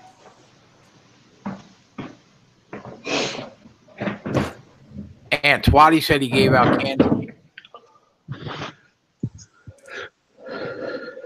Twatty said he gave out Kansas State plus 1.5. Did you see them plus 1.5 last night? I would have bet that if that was the case. I took Kansas State minus 1. Yeah, did you at any point see them plus 1.5? Oh, typo. That's a typo. All right, that makes sense. Yeah, I would have sent that out at plus 1.5.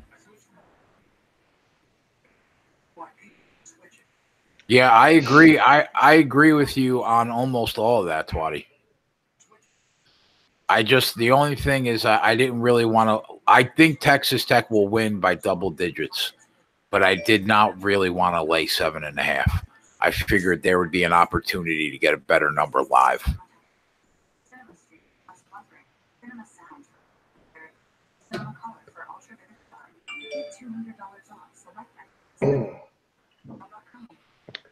Got to refill this beer. I'm drinking Budweiser today. Don't judge me. How dare you? I even have it in a Budweiser glass. That's a betrayal. That's a betrayal. Downtown Omaha on it. You fucking fraud. That's a betrayal. What? It's actually pretty good. It's called Budweiser Copper Lager. And it's aged in Jim Beam barrels, apparently. It's actually pretty good. It's got 6.2% alcohol by volume, so it's pretty strong beer, too. How about you support your local brewery, you fucking man cunt? I always support my local breweries, and you know that. Fraud. How many local breweries from around the Omaha area have I advertised on this show? Not tonight. The answer is like 4 already. Yeah, at least. At least 4. At least 4. I would set the total at like 5.5.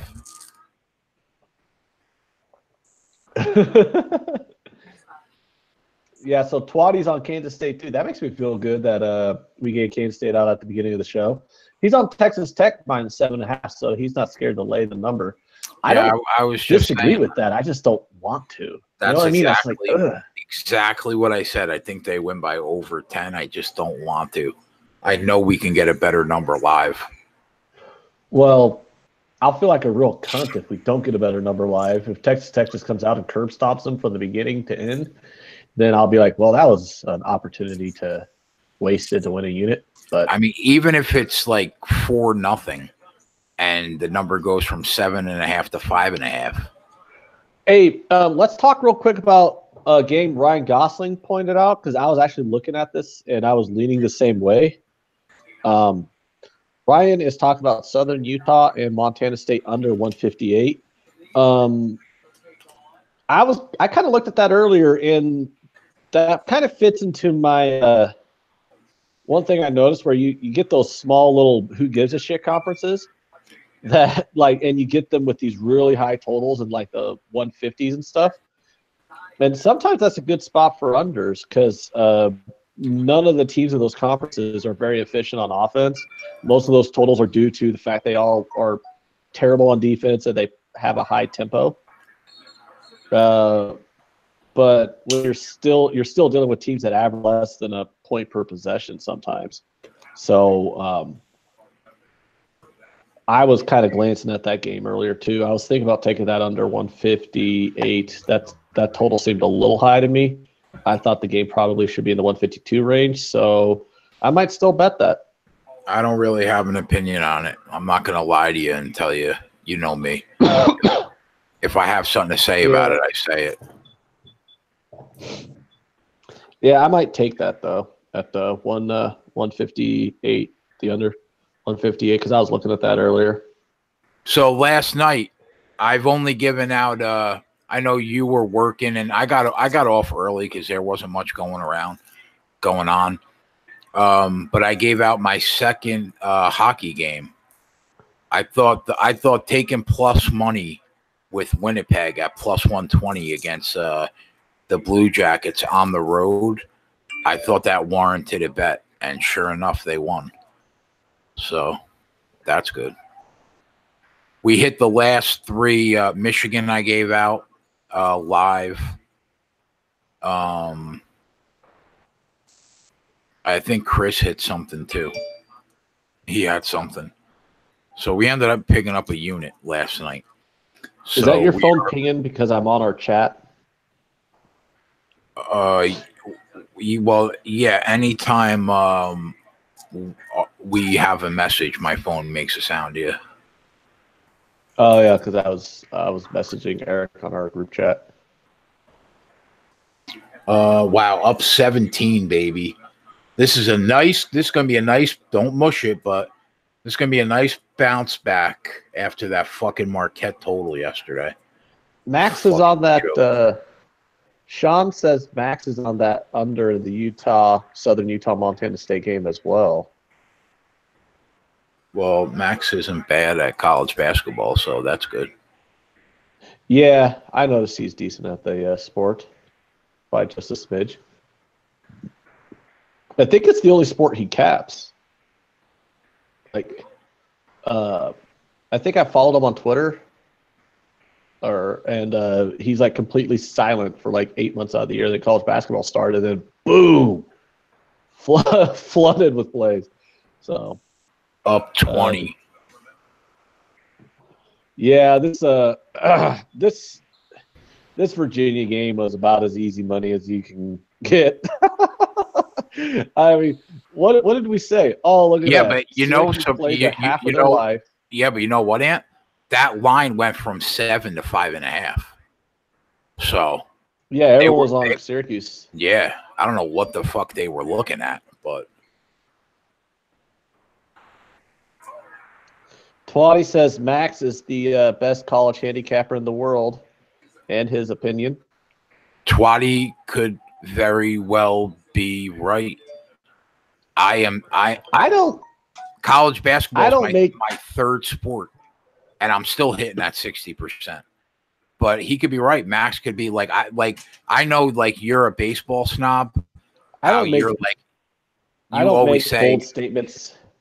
No, I don't make bold statements about anybody being the best capper in the world, but I will say Max definitely knows what he's talking about when he handicaps college basketball. So, yeah, like you're a baseball snob and I'm a football snob. Baseball is definitely what I specialize in. Every other sport I do for fun, but baseball is what I don't spend 35, 40 hours a week handicapping any other sport on top of my job other than baseball. Like, it doesn't matter that I was working 60 hours a week at my job. I was still watching 35 baseball games a week and I spent my entire mornings handicapping. I'd be up at like 4 in the morning capping the cards. I kind of like football a little bit. Not much, but a little bit. Yeah, you're okay at football. I heard a rumor you had a good season, but it was just a rumor. I didn't see any evidence, though.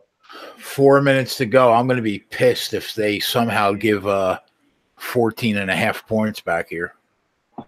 Why would you say that, you fucking cunt? You know that's going to come back to haunt us. Up 23. I'm already looking at the next game. Wow. I've already spaced out this game. This is a runaway train that's not getting stopped. I'm not even paying attention to the game anymore. I'm waiting in anticipation for KSU and TCU. Can I count that Virginia money line bet that we made on the show? Can I count that as 10 units or 5.5 units? Because it was a 10-unit bet to make 5.5 units. Like, can I count that as 5.5 units? No, that's how touts inflate their records. You're right. Just making sure you were paying attention. I bet it to win 1 unit. Yeah. Well, that counts. We're 1-0. What do you mean? Yeah, right. I bet it to. No, I'm not. Okay. Yeah, I'm not saying like you're not about to. I'm not Jason. Yeah, I was about to say you're not about to start that bullshit. So yeah, no, I know. I was just making sure you were paying attention. So that's a unit we picked up already. What else did I? Oh, we gave out Kansas State. We both bet that. Actually, I didn't bet that. You bet a -1. I'm gonna make a money line play during the game. Why don't you just bet them now at -1? What better number you want to get? Because why bet -1, -110 when we could probably get even money, no line, plus 100, not laying one. You know what I mean? Even if TCU comes out and hits the first shot, the money line is going to be even money. I don't want to lay a point and pay juice if I don't have to.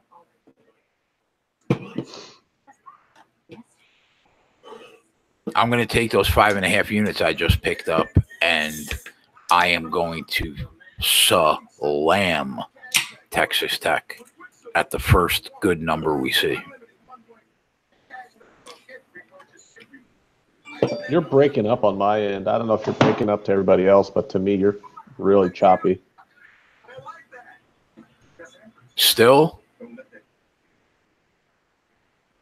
Am I still breaking up? Yeah, I don't know. I don't know if everybody else hears it that bad. Maybe it's just me.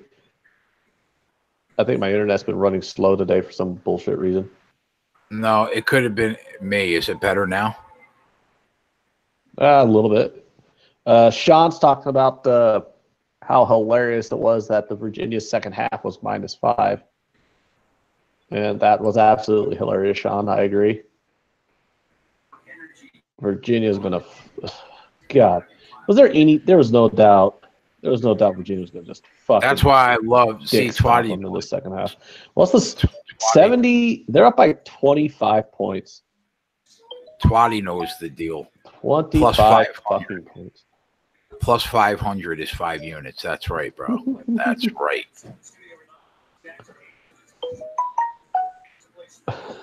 They're up by 25. It'll be a good night if Kansas State wins and Texas Tech curb stomps. We'll go 3-0 because that's really all I'm looking to bet tonight. And maybe I'll take a half-unit flyer on the Clippers. But no other college basketball game I have any desire to bet.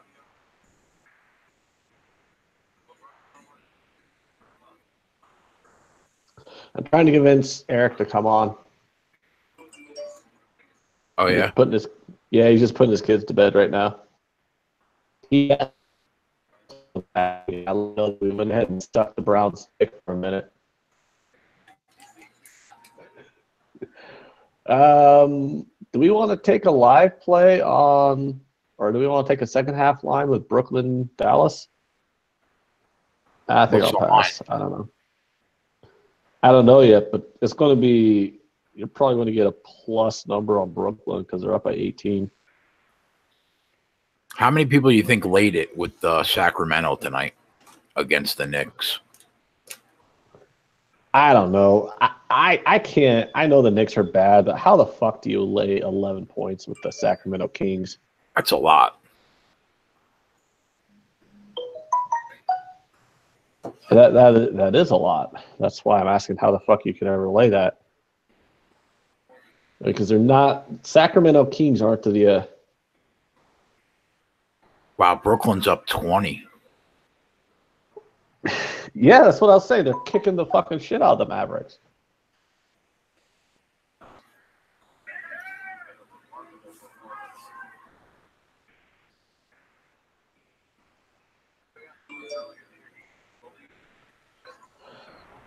God damn, this game went from being really close to just an absolute dickening.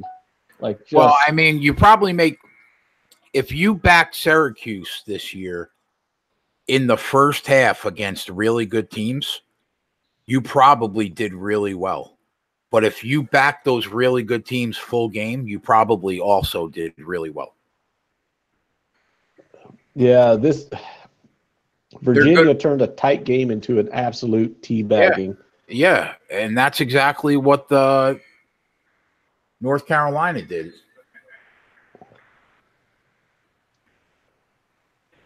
Like, I'm amazed they beat Duke. I mean, I guess I'm not, because Duke, they don't have good shooters, and the only way to beat that 2-3 zone is with good shooters. So maybe I'm not amazed.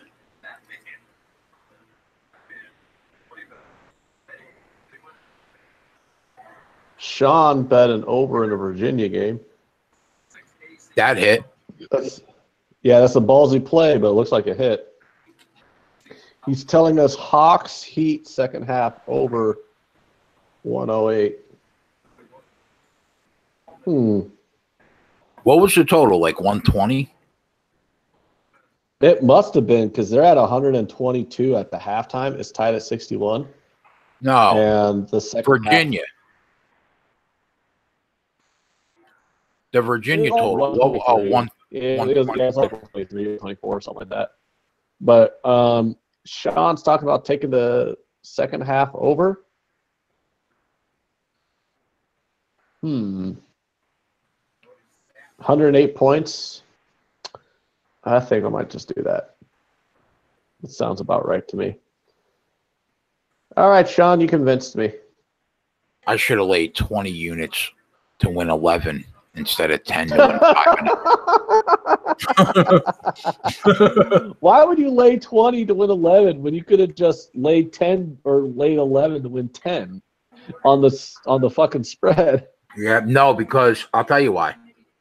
I only bet 1 unit, so I picked up 6.5 units because I only bet 1 unit on the spread, because in spread bets, you don't have that cash out option.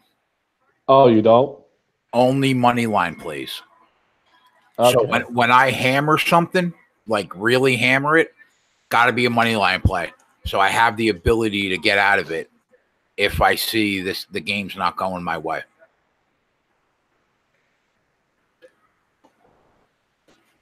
So I did bet them for 1 unit because I if I send it out, I bet it.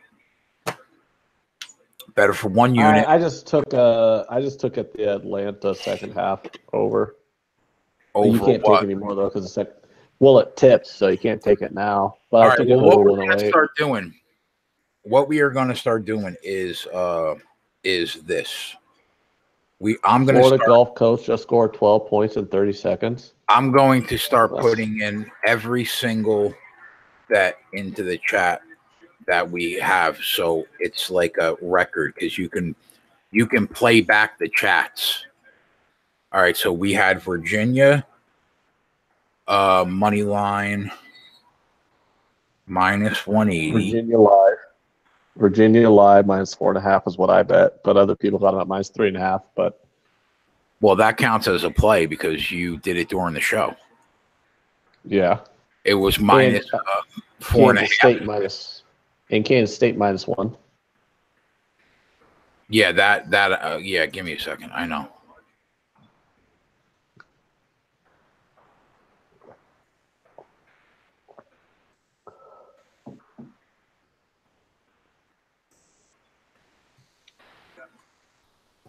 And then we had, I took, right before the half tipped, I took the Hawks second half over 108, thanks to Sean's tip. What was the juice on that 110 on the Virginia money minus 4.5? I think it was -110. All right.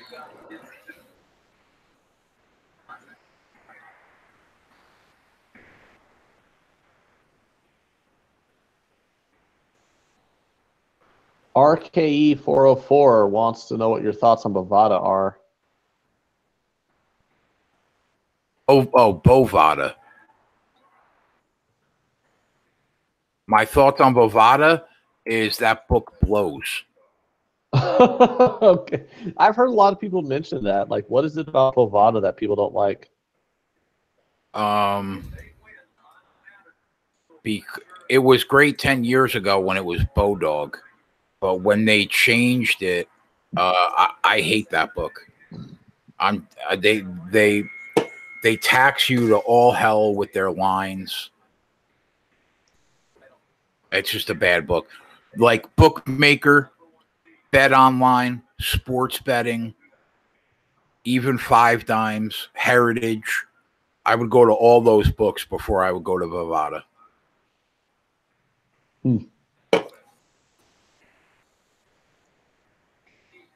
Kansas State's down to -0.5.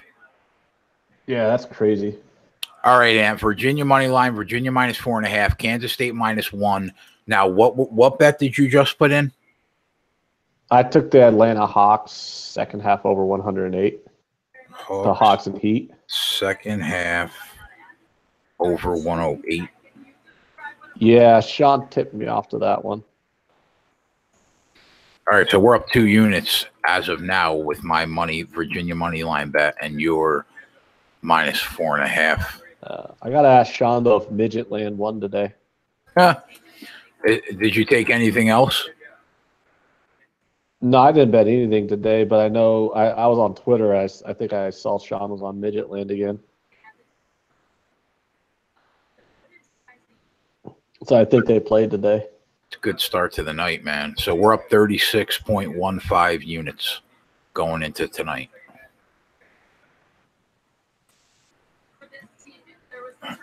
Midgetland was down 2 and then got a draw, so they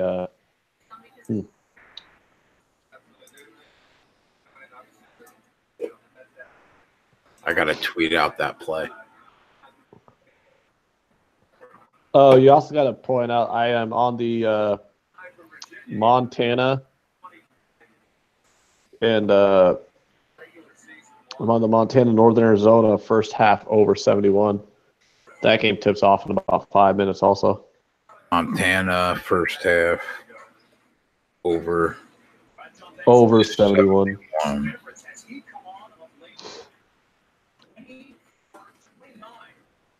I think I'm going to throw a half unit on that Montana State under also. I don't think that game started yet. But, no, that game has not started yet. That game. We still got 5 minutes to take that one. All right, man. Good start to the night. 5.5 unit pickup, 6.5 unit pickup with the quickness.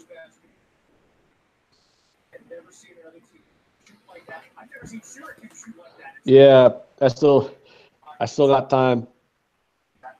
Boom. Montana State under 150. I got a 157.5. I know they were talking about it at 158, but let's just hope it doesn't come out at 158. So I'm going to take that now.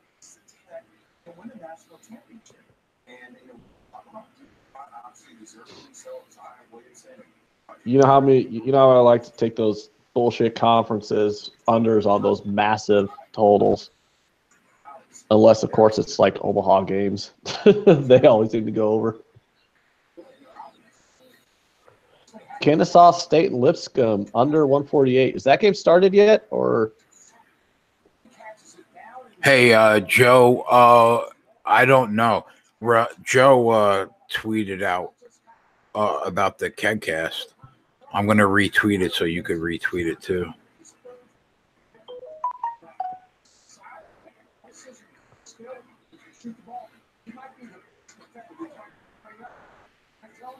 oh, Sean was on Sheffield United too. Yeah, I watched that game. That was on ESPN Plus. Sheffield United, Sheffield Wednesday.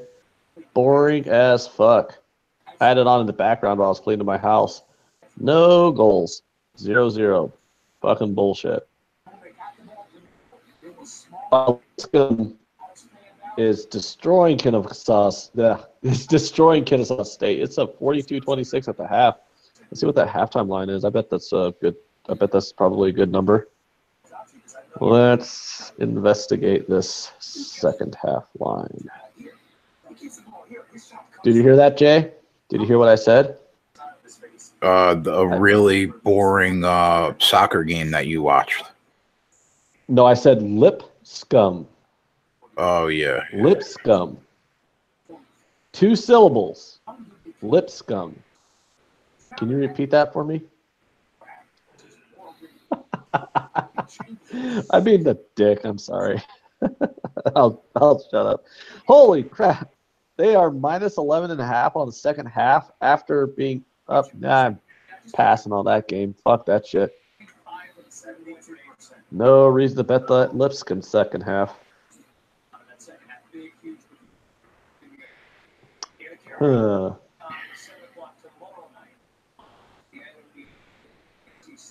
This Kansas State game is going to start soon. That's going to get exciting. The Nets are up 21 still against the Mavs. What a joke the fucking Mavericks are on the road.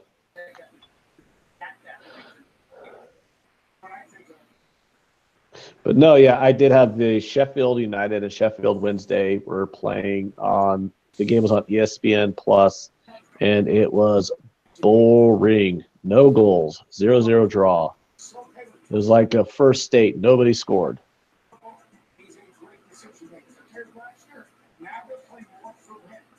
I love the names of these European games, though. Love the names of these European soccer teams. Yeah, Sheffield Wednesday. Like, why is Wednesday in their name? I don't know. So weird. Hello, McFly. Are you there? Yeah, I'm just tweeting this out. Sorry, bro. Give me 1 second.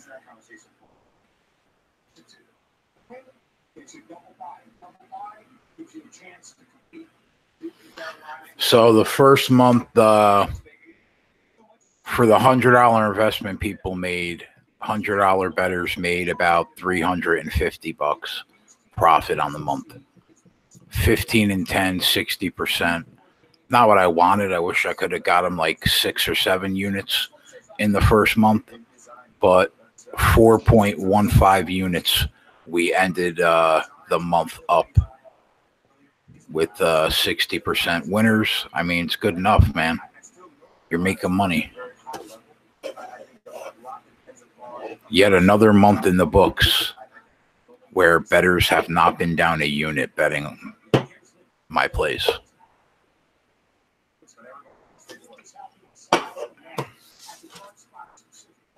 Twatty posted some plays from his guys for the NBA tonight. Oh, nice. I knew he'd be on the Clippers. Clippers money line plus 160. I might have to take a piece of that. I was going to take the 3.5, but probably right. Why not just take the plus 160 on the money line? It's probably a gift. Yeah, Twatty, we were seriously talking about the Clippers at the beginning of the show. Jay and I, neither one of us are big NBA bettors, but we were both looking at the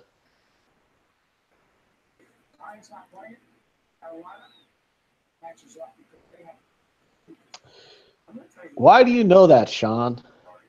Why do you know that? I mean, I'm glad you know that because I do love goofy information like that. So the reason why they're called Sheffield Wednesdays is because Wednesday Cricket Club established the team in Sheffield at 1820, and they're the third oldest club in the world.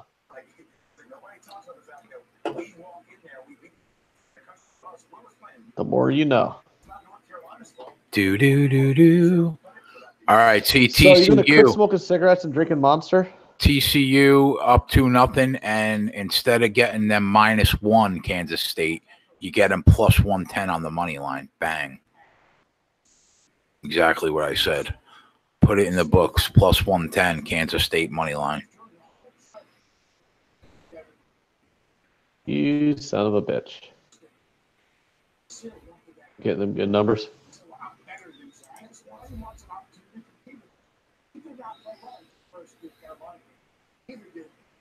Oh, have you seen the Michael Jackson documentary Ryan's talking about in the chat? No, but What's so crazy about it, Ryan? People are making a fuss. Find out he's a child molester? People, I think, are making a fuss over it, though, aren't they? I don't know. Like, why would they make a fuss about it? What's wrong with it? Or what kind of crazy stuff do they reveal? Like, I know he was on like fentanyl or something like that, wasn't he? He was killed. Yeah. I know his doctor got convicted of manslaughter, didn't he? Big time. He would take the same medicine to go to sleep that people would to put you under anesthesia when you're having a surgery.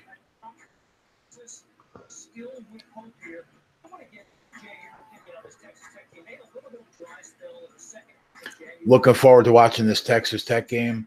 Looking forward to making some money. I just retweeted something, Ant. Send it out.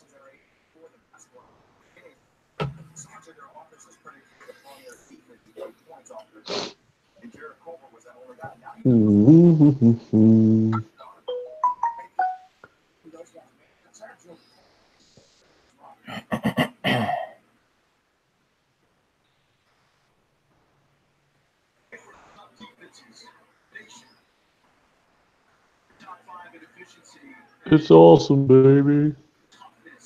You love them, Dickie V. Love Dickie V. He is basketball, Dickie V.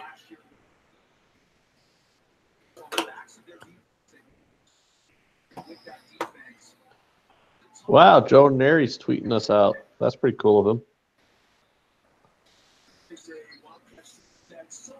Yeah, he's going to do it.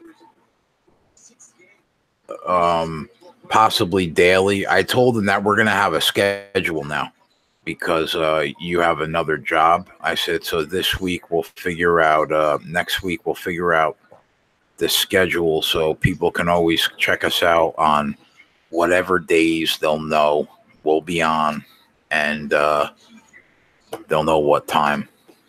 So Joe's the best, man. Well, I'll have weekends off, so.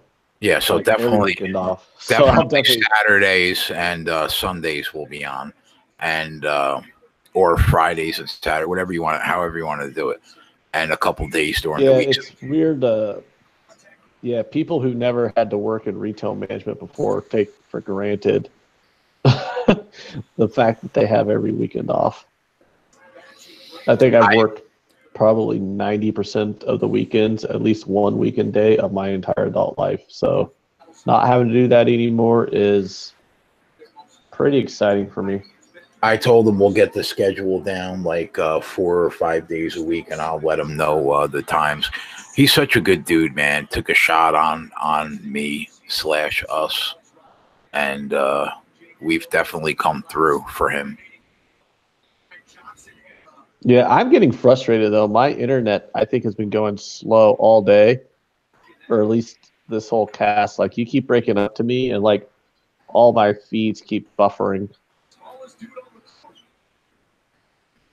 You sound okay, though, now. Before you were having an issue, but you're not breaking up now on the show. Like, I might not be breaking up, but I can barely hear you half the time. But I know it's not you; it's my internet. Do you want to go because I keep live on the phone? No, it's not even the phone. Everything keeps buffering. Even my tablet, streaming the games on my tablet buffers. It's just my Wi-Fi is fucking cunty right now. But if you streamed from your phone, you wouldn't be on the Wi-Fi. I don't know. Wait a minute. Michael Jackson married a 10-year-old. Yeah, I can't hear you now.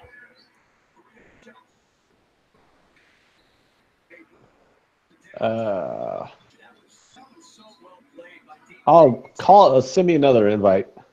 I'll come in on my phone. All right, back out, and I'll send you an invite.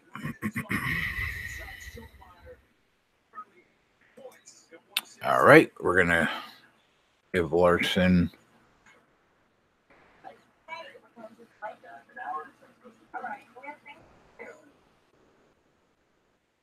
Another invite here.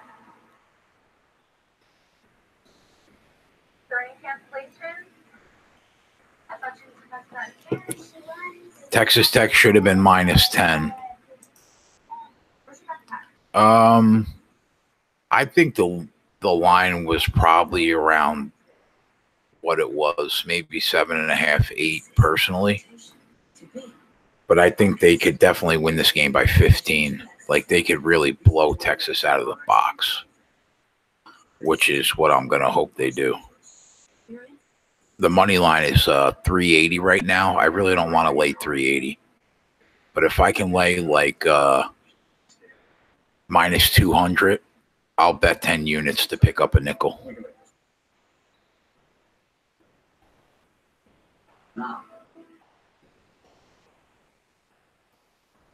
What about your dream?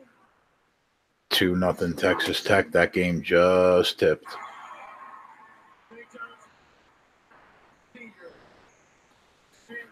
I just hope the game doesn't get away from me early and I'm not able to bet this money line because they're up 2-0 and they're already -450.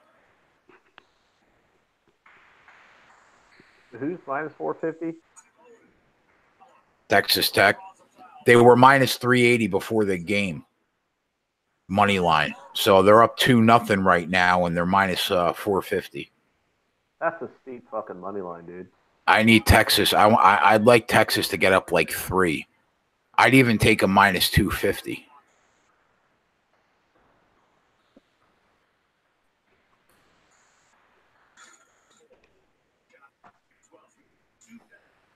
They're -7.5 right now,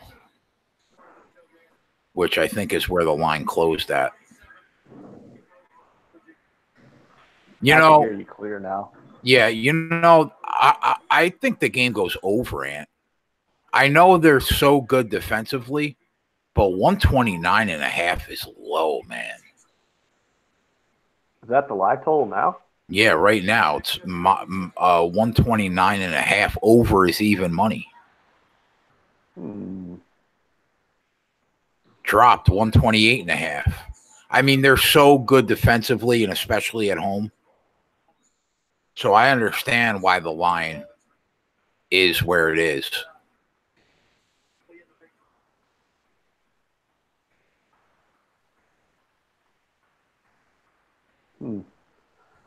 Good question.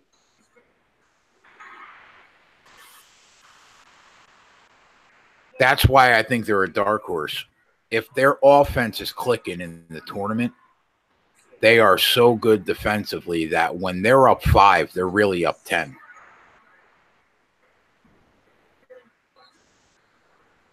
Yeah, I'm looking at them. They're -400.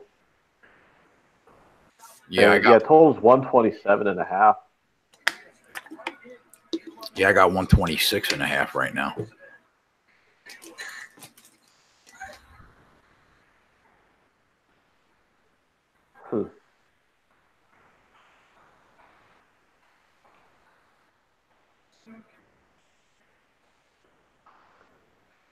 So what is okay? Like, I'm serious though. Can we go back to this?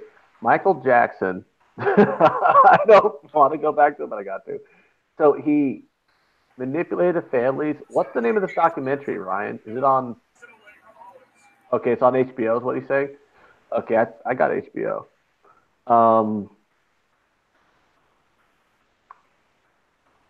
Man, I'm gonna have to watch that. That looks like it's going to be good.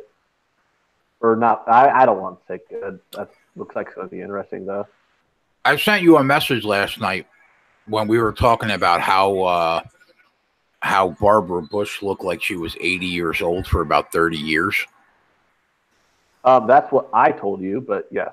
No. We were talking about how she looked old. Yeah, that woman was a sexagenarian when she was in her 30s. But I said to you, I was watching the documentary, and Bush was a good looking guy when he was young, remember? And then we started talking about, but anyway, that's not why I brought that up. While we were talking about that, I sent you a message. Have you ever watched the Serial podcast? Which podcast? Serial. No. I've heard of it. I mean, everyone's heard of Serial if you have a podcast player, but I've never played it. Now, I've heard of it. Is there anybody that's in the chat that has listened to the Serial podcast? Because I think it's something like they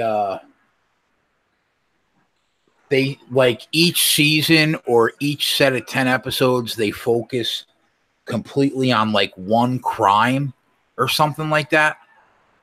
Anyway, whatever made them uber famous, whatever the case was that started the Serial podcast, they're doing a HBO documentary, I guess, about it.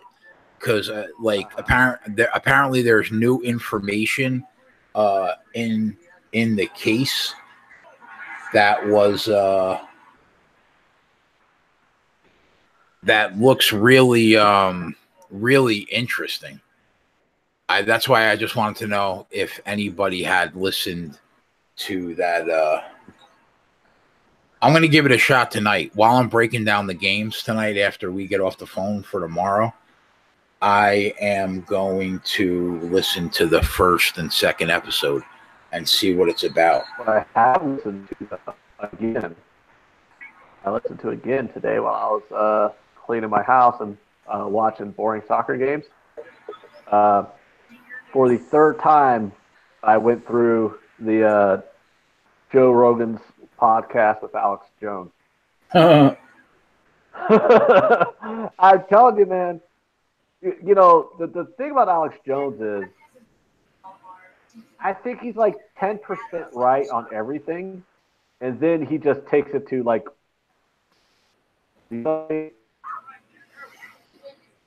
it's fucking nuts. So I'm wondering, like, did interdimensional aliens really give the Nazis technology? You're breaking up again. Is your phone connected to the Wi-Fi in the house, or are you disconnect your phone from the Wi-Fi and just go off the connection you have on the cell?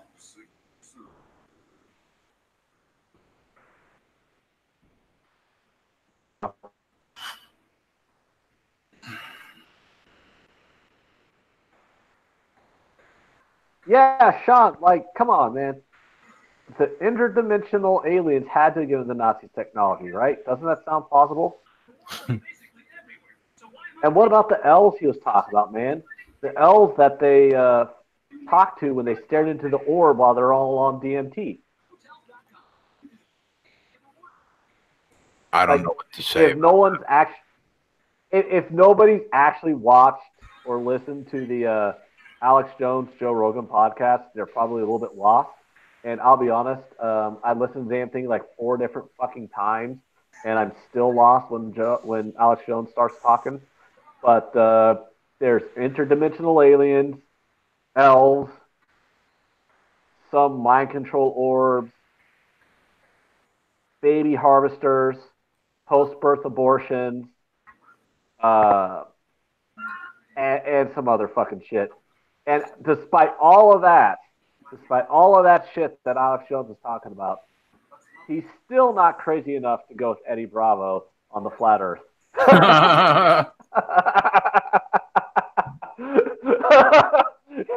Joe had Eddie Bravo on the thing, and Eddie Bravo is a flat earther, right? After all of that shit, he still wasn't crazy enough to humor Eddie Bravo with the flat Earth. That's funny. Yeah, he's like, "Come on, Eddie, you're fucking crazy." You know, I just got done talking about elves and interdimensional aliens and fate, organ harvesting of babies and all that shit. You know, you're a real fucking moron for believing in the flat Earth. It was fucking insane, man. We'll be on till probably the end of the Texas Tech game, guys, and then we'll call it a night because there's nothing really late other than that Clippers game, and we're probably going to take a shot. I don't know if I'm going to take a shot with the +3.5 or if I'm going to take a shot with the +160 money line, but I think a shot will be taken. Oh. Especially if Kansas State spread and a half unit on the money line. If Kansas State and Texas Tech get it done for us, 100%. It could be a 10-unit day, more than that, 12-unit day. I'll be on the Clippers for a unit.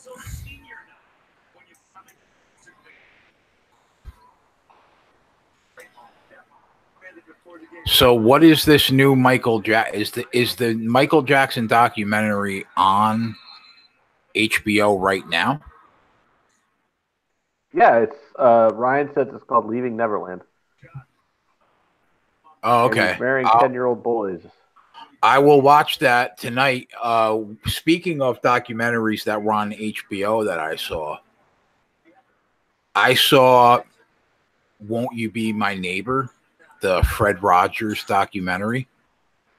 Dude, the guy is like the kindest soul probably to ever walk the planet. What a good dude. Like, he lived his life that way. It wasn't like really? It wasn't a facade. And you have to watch tonight. You have to watch the Fred Rogers documentary. It was incredible.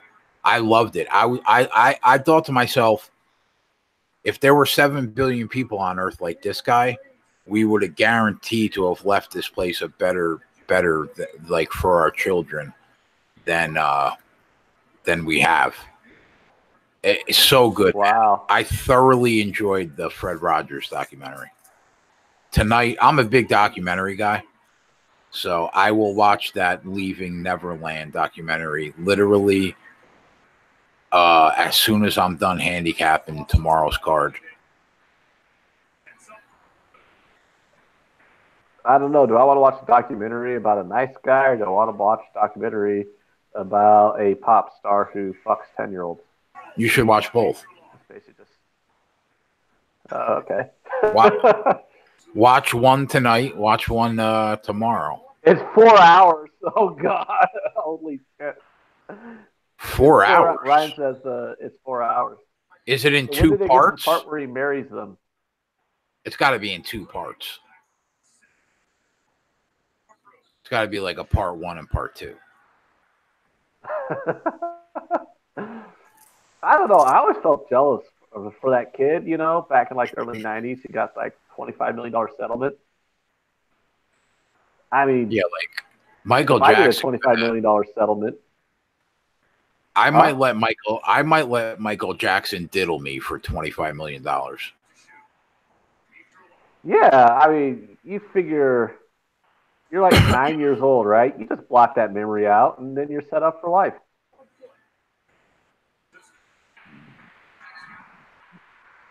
So let's. That might not be the most politically correct thing to say. He's like, oh yeah, nothing wrong with being killed a little when you're 9 years old, as long as you get a payout. Yeah, you want to break down? I'll take that back. Don't quote me though. You want to talk some conference tourney? Which ones? I don't know. I'm going to pull up the schedule right now. 2019 NCAA conference tournaments. I'm looking at them now. Let's see. I only have like 3 of them. I only got a couple of the bullshit leagues.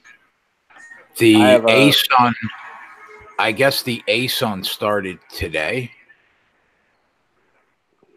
Yeah. But I got the 3 tournaments that I have lines for is the Big South, the Patriot, and the Horizon. Oh, I got brackets and everything, bro, for all the tournaments. No, all I got for those 3 is just odds to win. All right, well, I don't have brackets. All right, so March, it looks like tomorrow the Big South starts and the Horizon League starts because tomorrow, what's today? The 4th, right? Yeah. So March 5th, Big South, let's see the seeding. Tomorrow we're going to have Presbyterian, UNC Asheville, Charleston Southern. Ooh, can't wait. Charleston Southern against USC Upstate, Hampton against Longwood. They play. Obviously, the number 1 seed is Campbell, and number 2 seed is Radford. Radford made the tournament last year. Campbell did not. I would love to see Campbell win so Chris Clemens could finally be in a fucking – the kid is like 3rd all time, or he might have scored the most points in college basketball history throughout his career. And I don't think he has yet to make a NCAA tournament. So they're the number 1 seed. That tournament. Saturday, Friday, and Sunday. For that tournament, I got Radford plus 145 and Campbell plus 150. And then the odds go way up from there. Like Winthrop's plus 600, Charleston Southern's plus 800. I'm pulling for Campbell. Gardner Webb's plus 900. Just because I want to see where's Jesse's girl be? Jesse's girl has. Well, I got a. Oh, Jesse's girl's in. Dale, where you been, Dale? Fucking long time no see, man. You're my friend on Twitter. Where you been? All right, anyway. All right, so Campbell there. I'm pulling for Campbell there. It'll be Campbell or Radford probably that win that tournament. Jesse's girl, they probably begged to go to MJ's funeral to thank the man who set them up for life for molesting them as a kid and then paying them off $25 million.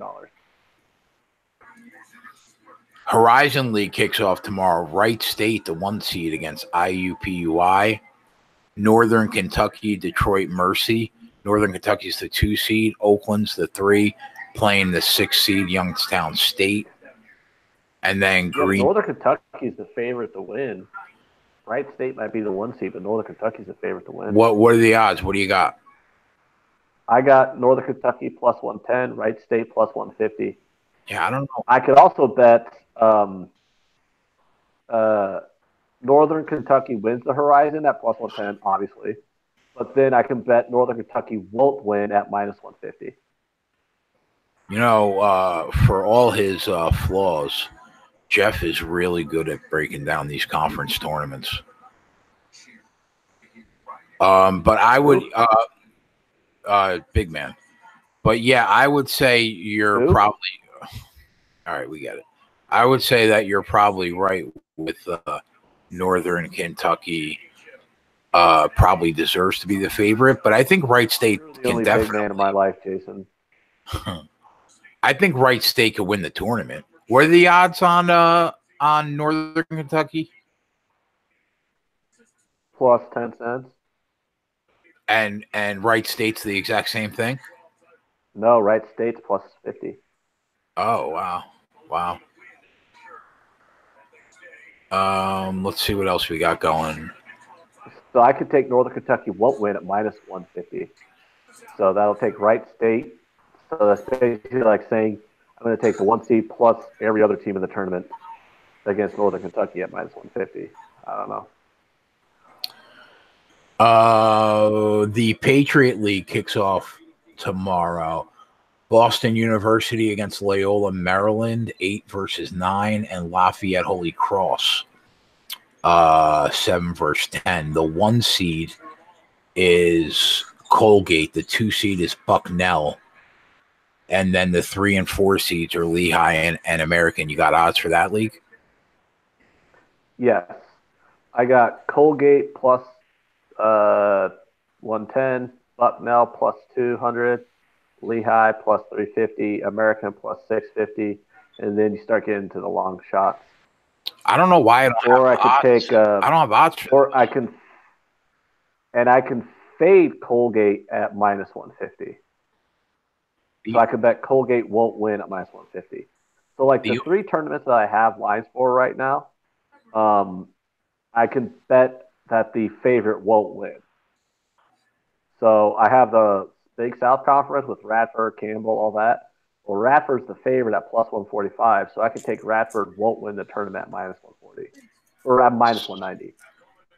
FanDuel. All FanDuel has right now is the West Coast Conference, the Gonzaga's Conference.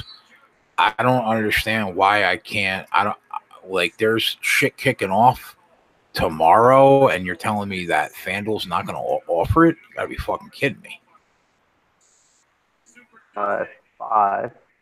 I gotta transfer all this money to DraftKings because I think DraftKings probably has odds for.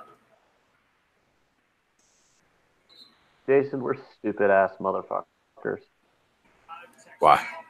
The Nets are up by like 34.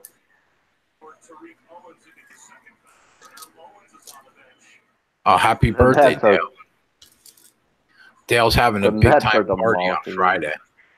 Yeah, well, I said it. I said that you can't back the Mavs even at plus 5.5. Hey, so let's get down to business here. Texas Tech minus 5.5. Are we good to go on that then?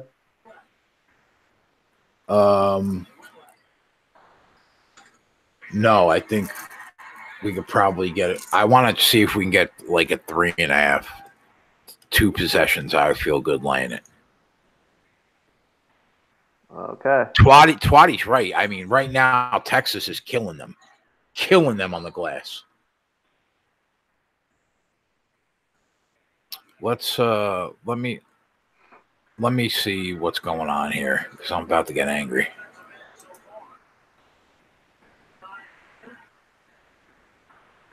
You're about to get angry? Yeah, because I want to see if they have all these tournaments.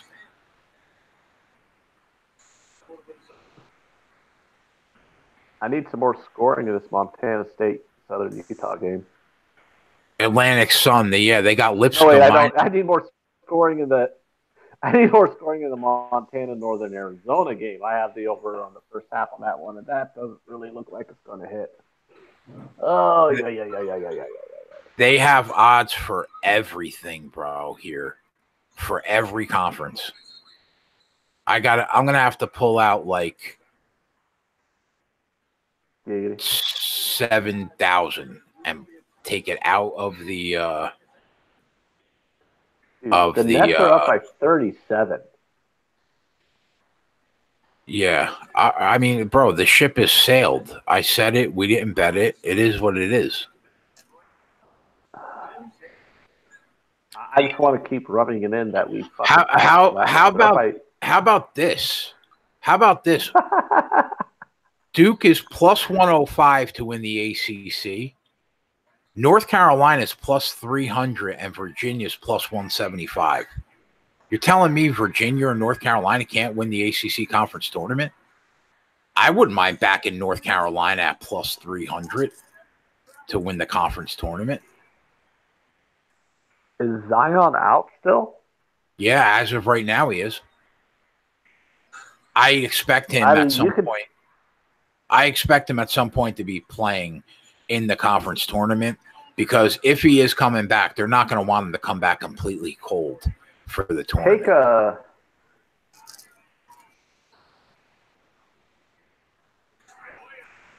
I'd say take North Carolina and Virginia. At plus 175 and plus 300. Yes.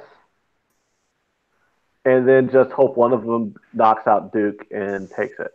Yeah. Wow, those odds are surprised. Man, they are really blowing Duke here. Jesus.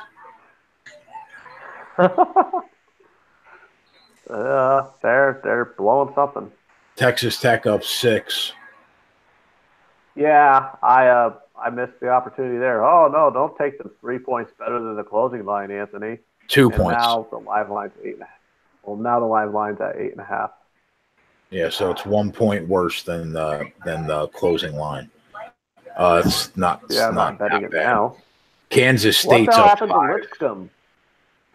Kennesaw Lipscomb, State's storming back. They're They're down by 9 now. They're minus 375 to win the conference tournament. Are they even minus 375 to win the game? They're only up by 9 now. Kennesaw State's roared back. I don't have a line.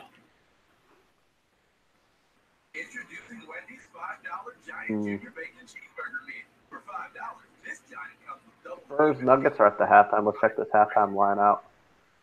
Oh, Spurs are +3 on the second half line. So they're basically saying Spurs need to win by 7. Spurs are +160 on the second half money line. Oh, what's that score? Oh, they're up 10. Okay. Yeah, Spurs are up 10 at half. They're Bucks +3 are on up the second 9 half line. So early. that's Kansas State's going to roll this team, huh? They're already up 7-5 on the road.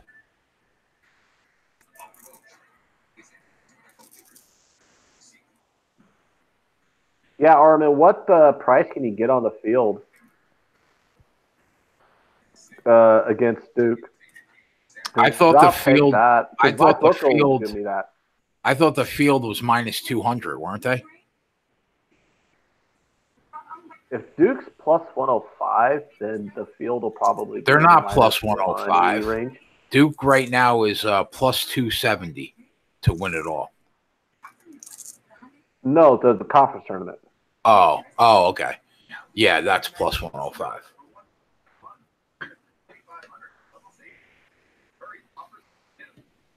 Yeah, if Duke is +105 to win the conference tournament, then the field's probably minus 180.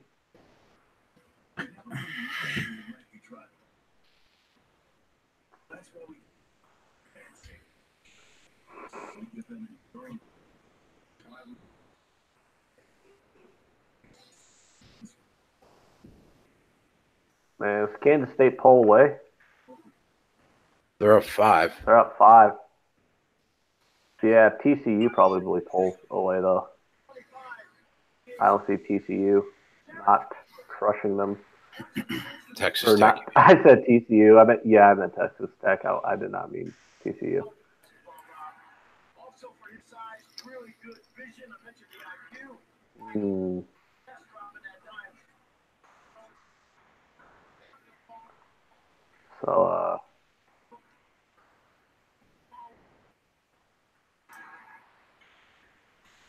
So the Nets are up by 44.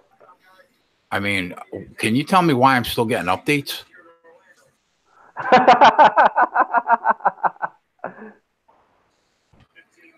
Yeah, Steven, we're going to miss that Montana first half over.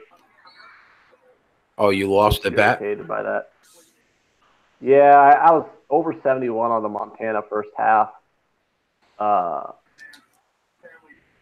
I thought it was going to be like 45-35 type first half, but that's not coming to fruition. So I was Joe Lenardi.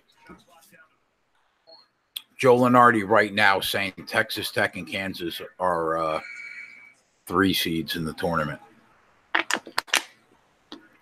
So I do think that Texas Tech and Kansas are 3 seeds. Yeah. So that would mean that Texas Tech, they're my dark horse as a 3 seed. We can take the Mavericks live 38.5 right now, plus 38.5. I mean, I'm still hearing about this fucking Nets game. It's amazing. Absolutely amazing.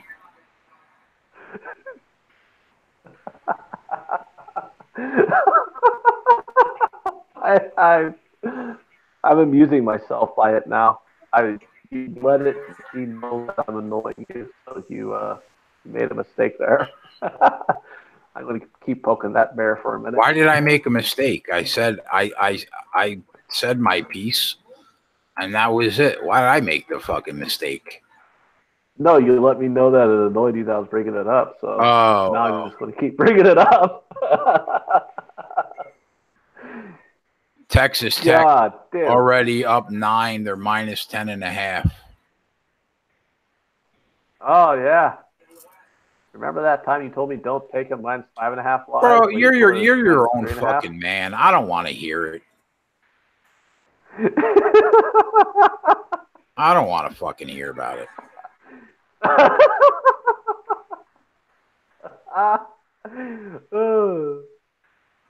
Start talking about another game so I can find another reason to tell you a bit. Texas Tech money line is minus 1,100. Hey, that's a pretty bargain. Let's do it. Let's lay it. Minus 1,100. I'm looking at minus 850. Oh, now it's minus 1,000. Never mind. I was looking at minus 850 and then I updated it. Now it's minus 1,000. This is going to be ugly. I might have to drop whatever's in the fucking account. What, on the Texas Tech money line? Yeah.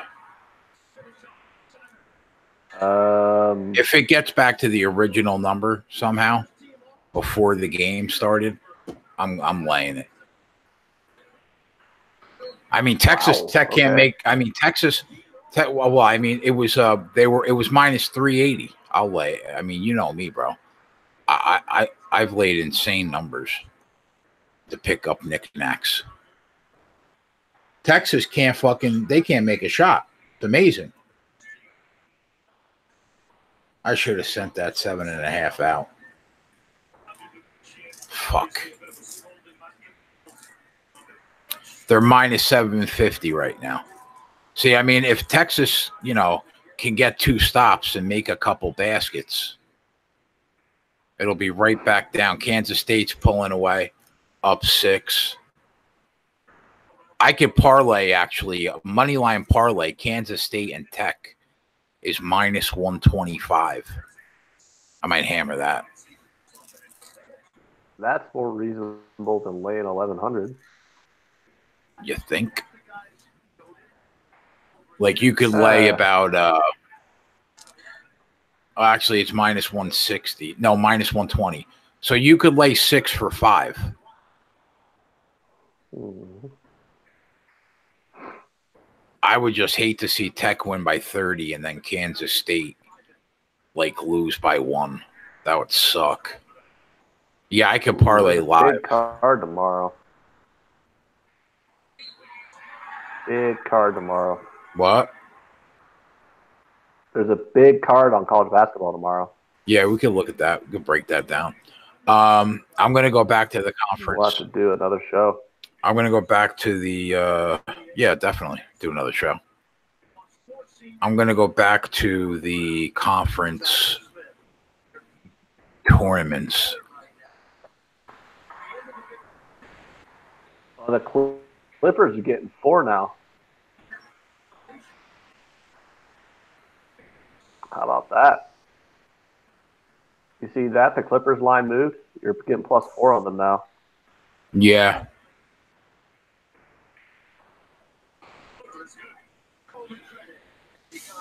Tech up 10. Have a good night, Armin. Oh, later, Armin. Mexico on a business trip. How about that? How about people checking us out from Mexico? That's fantastic. Jesse's girl asked if I bet the Heat Hawks game. Yes, I did. I took the second half over 108. I haven't even looked at it since I bet it. Am I losing? What's good, Max? Yeah, I think I am losing.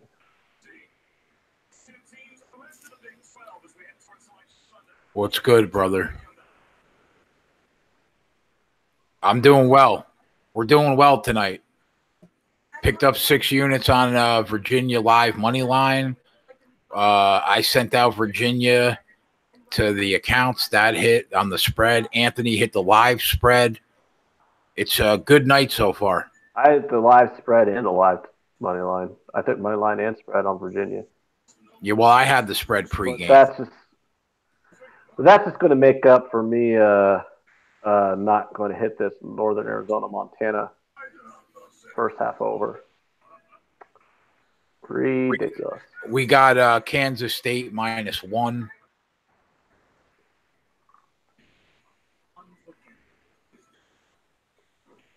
And we're taking the live money line -1,000 on Texas Tech, right? We're taking what? That's a joke.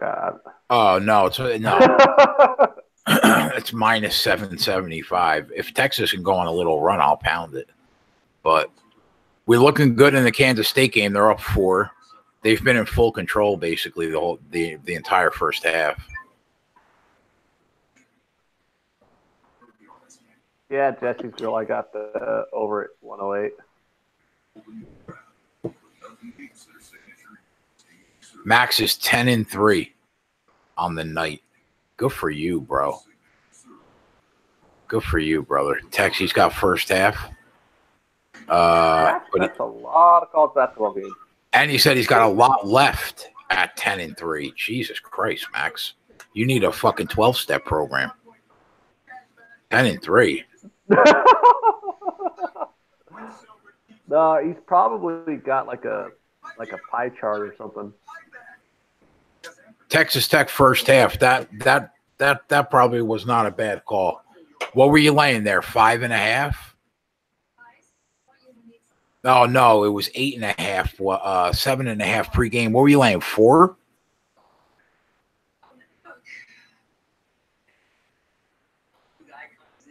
That first half line was probably around 4 points.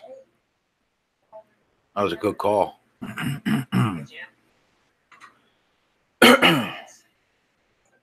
4.5. Nice.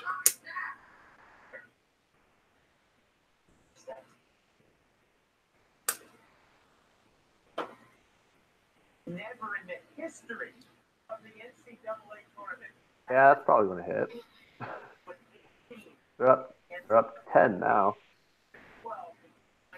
3 minutes to go. Max, who's your sleeper team to win the NCAA tournament? Give me a sleeper.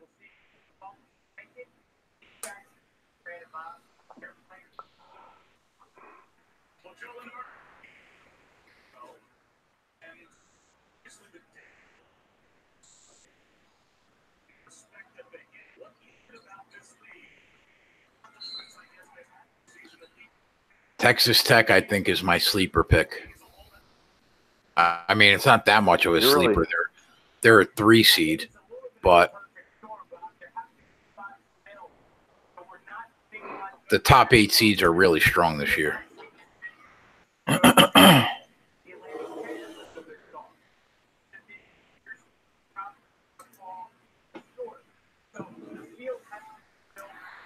Jason, this is a family show, and you're encouraging smoking?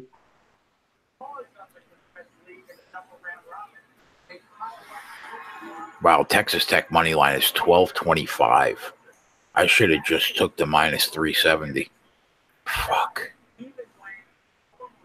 You're really high on Kansas State? Yeah, I agree. Totally agree. I think they're the 2 best teams in the Big 12 by a mile. Texas Tech and Kansas State. You think Omaha wins the Summit League? South Dakota That's the State. important question everyone has. South Dakota State's going to win the Summit League. Come on, bro. You don't think Omaha can beat them in the tournament? Probably not, no. I mean, they beat them already this year. Yeah, but I think Mike Dom's going to the fucking tournament this year. By hook or by crook. Yeah, Max, that's what I'm talking about. Yeah. All right, Max wants Omaha to knock South Dakota State out of the tourney. All right, I knew I liked Max. Max, don't you think we were talking about the ACC conference tournament odds? How do you not take a look at North Carolina in the ACC tournament at +300? And Virginia's almost 2-1. They're like plus 175. They got Duke sitting at like even money.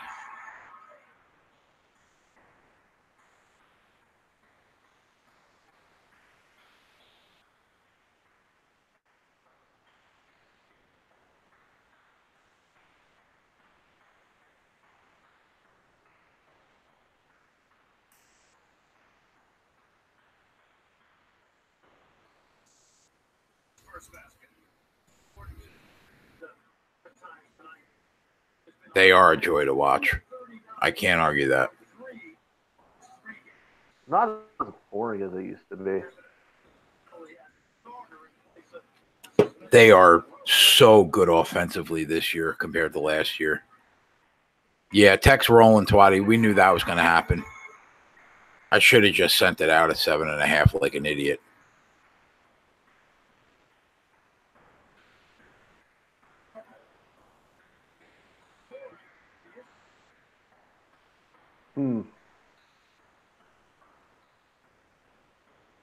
Hey, if you took the Mavericks live plus 39.5, you won by the hook.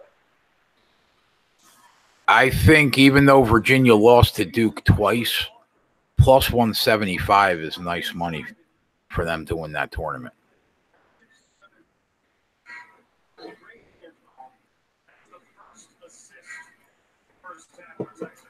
We're going to Kansas State's up 11.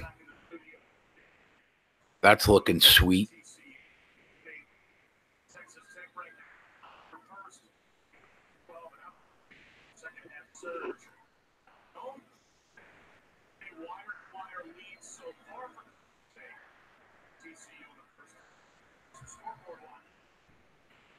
This is going to be a really good night for us, Larson.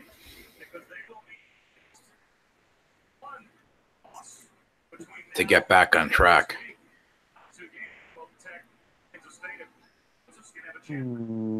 We ended up losing about 4.5 to 5 units on the week last week total.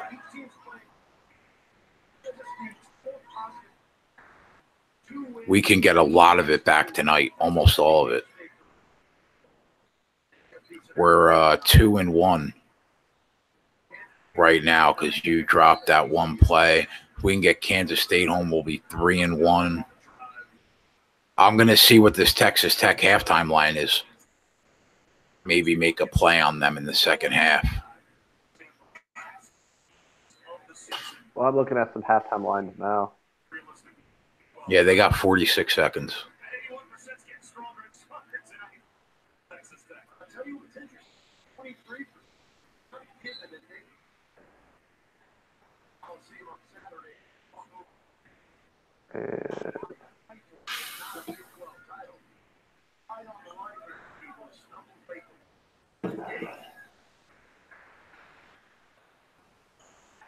Man, if DraftKings has money line cash outs during the game, I'm closing my account with FanDuel, or at least taking all of it out, and I'm moving it all over to DraftKings.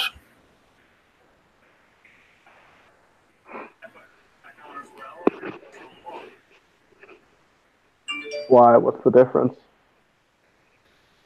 DraftKings lines are they have all conference tournament lines up. I got one conference tournament right now I could bet with FanDuel. It's a joke, but I want that money line. I want to be able to cash out money lines live. So if DraftKings has that, I'm at least gonna put half in. I'm gonna split it up, go half and half, like 35 and 35. I got about 400 in DraftKings now just because of the NASCAR. Because of the NASCAR lines. Coach,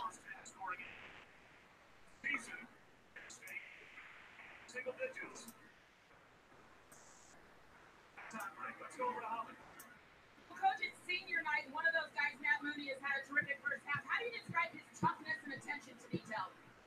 Matt's one of our best players. I think he dialed in tonight. A couple early turnovers, but he's calmed down and played well. Kansas State, Texas Tech money line parlays minus 190. I'm going to slam that. That'll be what we talk about at halftime. 9-point lead for Texas Tech at halftime. Texas Tech up 9 at the half. Let me know what you got. They should be -1.5, it looks like.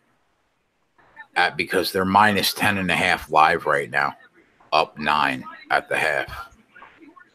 Well, I got Kansas State +2 on the second half is what I'm looking at.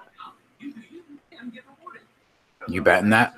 I mean, I already have a -1 on the game. So you would basically have them -6.5 too. So they're up 9. So I'd have them -7 and -1. Yeah. That doesn't make a lot of sense. Yeah, it doesn't make a lot of sense to bet them again at a worse number. But Texas Tech's a pick 'em on the second half. No, wait, I'm not looking at that right. No, they should be -1.5, somewhere around there. They're -9.5 live. Oh, okay, they're -10.5 live. They're still showing up. Hey, sounds like a plan. It's actually fun to get a car. And I should know, this is a commercial about buying cars. And this is fun. Do you think they keep steamrolling? Yeah, I do. Oh, did you look at this hockey score? The Maple Leafs are up 3-0 at the first intermission against the Flames. Wow. That's kind of shocking.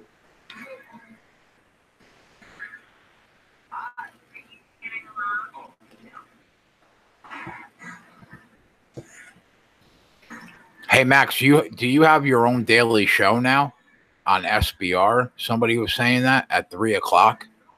If you do, congratulations, buddy. Happy for you.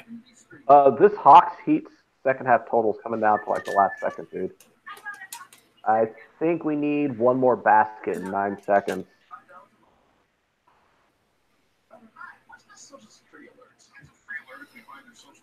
I got to redeem myself on that odds market article this week, man. I went 0-2 on that article that I wrote last week.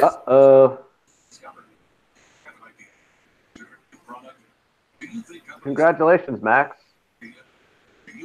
on that show, Drew. Happy for you, man. Good for you. I'll probably watch something on SBR then. The only thing I watched on SBR over the last 3 months has been team bankroll videos.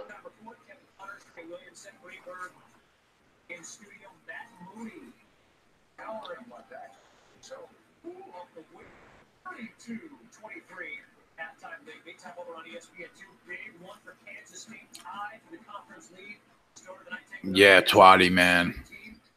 I ended up going 2-3 on the night, but with the 2 plays that I gave out in the odds market article, I went 0-2. So I am going to watch film every single night this week to get prepared as I possibly can be for Saturday's UFC fight night. I'll redeem myself. I mean, I'm like 24 for 32 now. So I don't have to redeem myself that much, but I still have to redeem myself.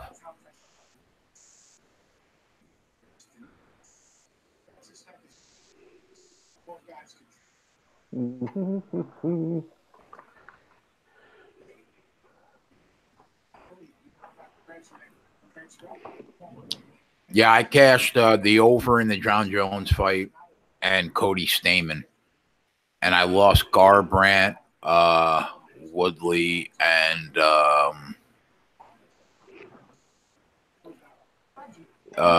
Misha Serkinov I took a shot on. So, hey, during baseball season, how many baseball games are you going to wind up being forced to watch with us doing these shows? Thank you, Max. I appreciate that, man. Likewise. What'd you say, Ant? I just wanted to know, with baseball season coming up, how many baseball games are you going to wind up having to force yourself to watch A while lot. we do these shows? A lot. Are you looking forward to it? Definitely a lot. I I might have to can't get. wait. I might have to get like the MLB extra innings package. No, get MLB TV. Oh yeah. Just get that app. Yeah, just buy that for the year, one time. And what do you get with You'll that? get every game, Oh really? every single game. How much? What do they charge you? Yeah, 119 for the season. All right. Well then that's what I'll do. Yeah, it's 119 bucks for like the entire season, and you get every single game. Although if you're New Jersey, you'll probably have the New York teams blacked out, but you'll have those on regular TV Yeah. anyway. Yeah. But I can't watch it on television though, right? Only on like the laptop or tablet. Laptop, tablet, phone. If you have like Roku or a Fire Stick, you can just download it on that and watch it on your TV. Yeah, I could stream it right to the. That's true.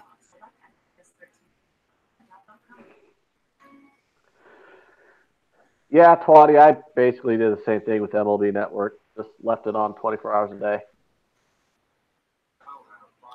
Yeah, I'll be telling you guys. Definitely. I don't understand why anybody will watch anything else when baseball season's on. Like, why would you ever watch another game?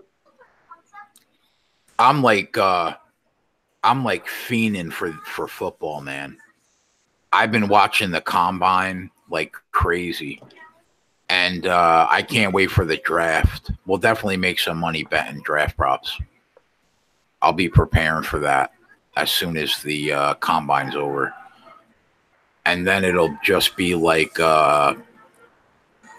June, like May, June, and July are going to be rough to get through. Like August can't come fucking soon enough.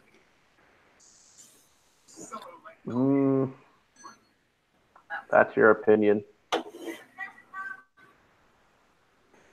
Baseball season is my favorite time of year, man. April's just so exciting for me because of it.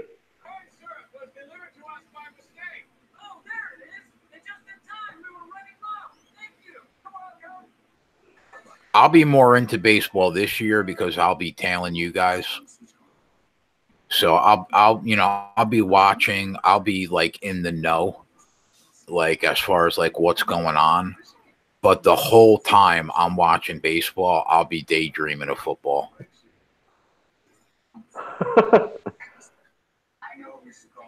Did Nick Foles go to Jacksonville? Yeah, I agreed. I thought that was the perfect place. Is that where he ended up going? Wow, Jacksonville's going to be strong. He's better than what's his name? If he plays like he did in Philly with that Jacksonville defense, they're going to be semi-legit.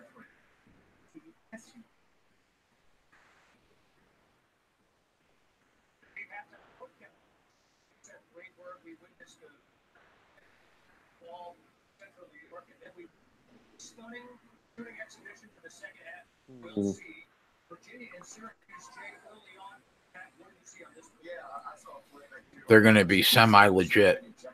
Now I understand if you bet the over in the Jacksonville team total, Larson. Last year was just blasphemy. What? You betting the team total over on Jacksonville. What are you talking about? Yeah, I wouldn't. I'd want to forget that too, so I can't blame you for that. I don't remember anything that you're talking about.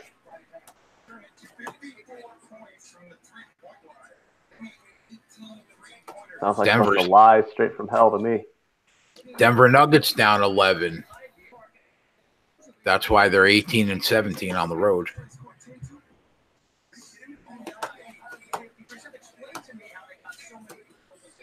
Just so everybody's aware, Virginia went 18 for 25 from 3 in that game against Syracuse.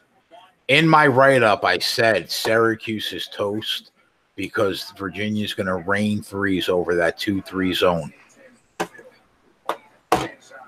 Fantastic. Get your own cock out of your mouth. Yeah, I guess you're right, Steve. Tom Coughlin doesn't fuck around. I can't argue with you there.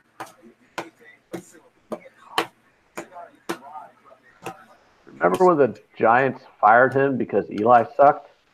That was smart, wasn't it?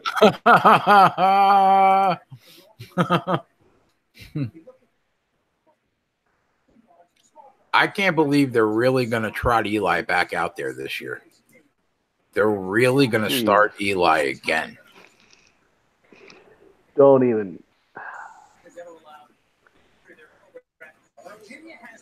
get me started on that nonsense. That's just the dumbest freaking thing. Where are they? Where are they in the draft order? I don't know. I don't pay attention to the Giants anymore. Fucking, you know what though? Garbage ass team. They should.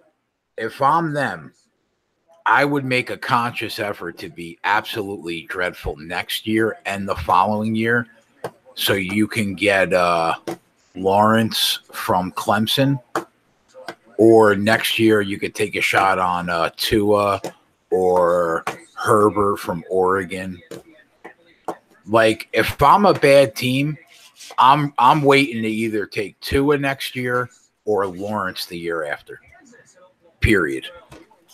I'm sucking for the next year or two. Giggity.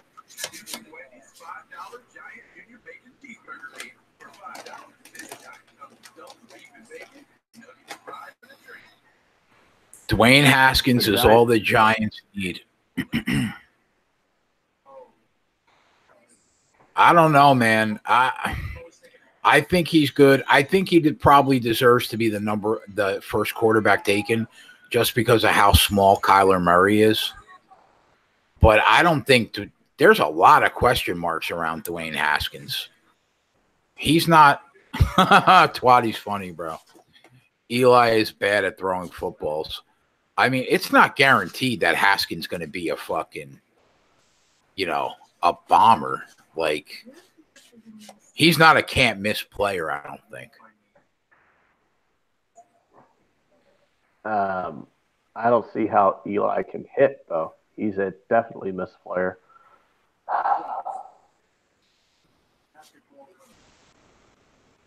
You think the Ohio State quarterback's a can't-miss player, Ant? He's good at playing football. At least in college he was. I don't know if he's can't miss, but he's I bet he's better than Eli. Eli hasn't been good for 5 years. Eli's – and even when Eli won those 2 Super Bowls, he wasn't, like, great. Eli was always a above average QB in the NFL, like basically knocking the door at being a top 10 QB. But that Giants defense, when the Giants won the Super Bowls, they had amazing defenses. And when they won the second Super Bowl, they had a good running back tandem too, and also good to go along with the good defense. But Eli was never the reason why they were good.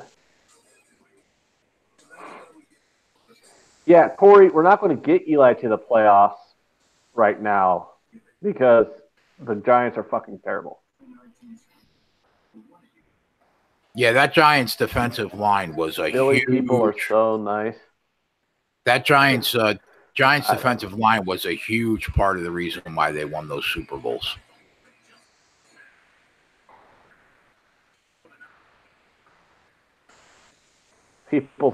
Steve says Philly people are so nice. I love the sarcasm in that comment. Jesse's girl's from Philly. I'm honestly not sure. Is there like a city in the country filled with more ass than Philadelphia? That's like a serious question. That's not even shitting on Philadelphia. That's just What's the question? It's a legitimate question too. I'm not just trying to be a shit on Philadelphia here. But is there a city in the country with a higher per capita asshole ratio than Philadelphia? I mean, I'm gonna let Jesse take that. I'm gonna let Dale answer that question any way she feels the need to answer it. I don't know, man. They fucking booed Santa Claus. I'm not gonna lie. I kind of like the fact that they booed Santa Claus. You know, like fuck Santa Claus and his lies. Says Montreal and Canada. He's been lying. Montreal and Canada. Santa Claus has been lying to kids for like ever.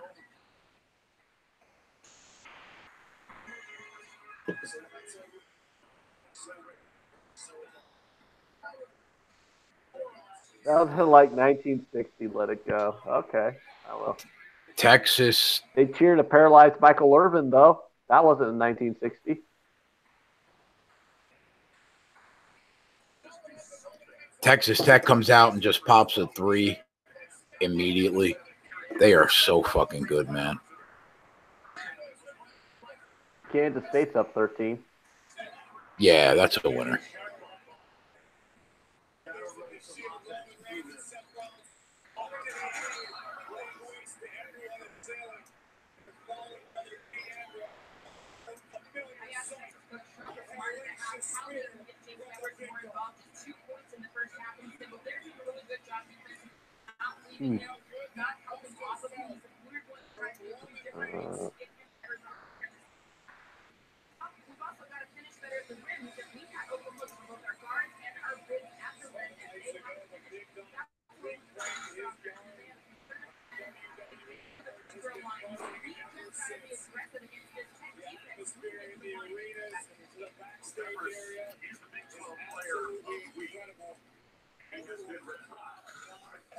Fans are much worse.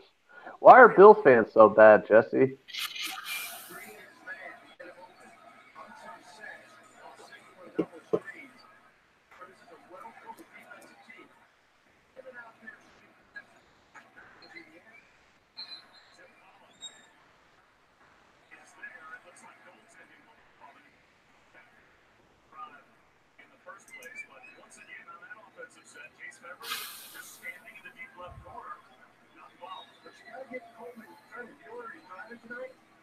Texas Tech up 11, Kansas State up 15. We're in cruise control right now with that Kansas State game. We missed the boat on Texas Tech, unfortunately, unless Texas crawls back into this game. Yeah, it appears so. It wouldn't shock me. You know, Texas Tech, as good as they are, I mean, they just let Oklahoma State crawl back into a game. It wouldn't shock me if they're up 5 points, and then they pull away.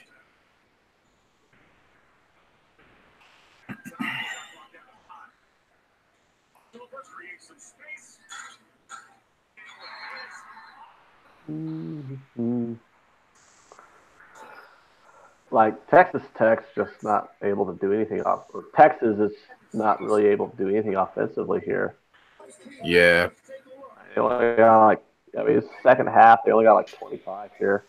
The under was probably the play too. I think that total closed at 129. I mean, it wasn't a very high total, but still, that under looks like it'll hit.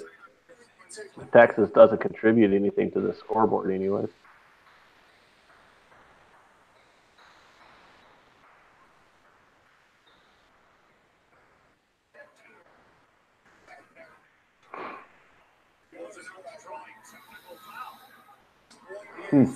Technical foul on Chris Beard, huh? They're only down 9, Texas.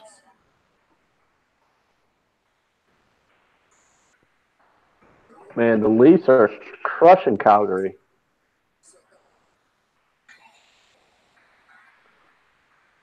You think Al Mack's watching this game? If Toronto's home, he's at the game. No, it's in Calgary, but they're up 4-0 in the second period. It's an absolute decimation right now. Calgary's the number one team in the West, too.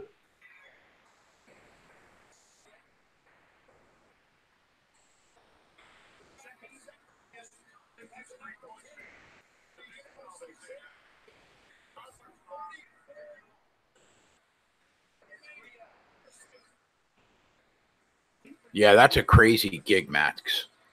To be at every Raptors game and every Maple Leafs game, that's a fucking cool deal, man. And get paid for it.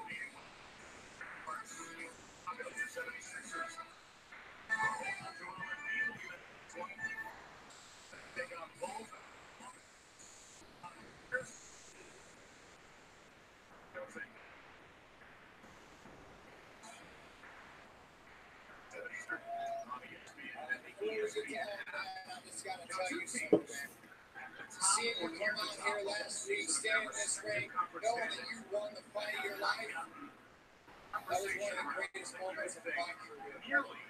That's almost that much for me. Seeing you standing here, that made me feel like I could do anything. I'm going to take that inspiration. I'm going to take that motivation. I'm going to take it to WrestleMania. And this is one of the beasts.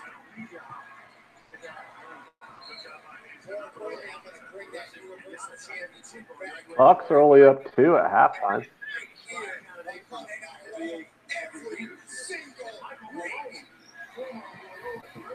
What are you watching, Jason? I got the Texas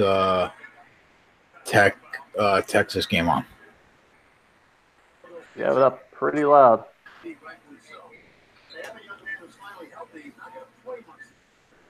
Oh, they're talking about Philly fans throwing up on each other in the chat right now. Apparently, I opened up a can of worms. Is that like a thing? Is that like, do Philly fans get their rocks off by throwing up on people? Dale, is that like a thing? I don't know. That's what they're talking about in the chat. Well, Dale's obviously defending the Philly folk, and Corey's attacking them, so.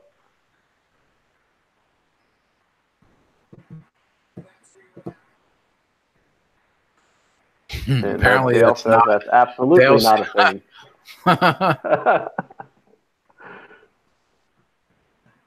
Kansas State up 21. That's what I like to see. What did we nailed that one, didn't we? Like, why the fuck is Kansas State not like a 5-point minus 5 points in this? That'll be 3. Teabagging them. That'll be 3-0 for me on the night. Yeah, Steve says I'm an instigator. I have no idea what he's talking about. I am completely innocent in all of this. He's such an instigator, Steve. Such an instigator.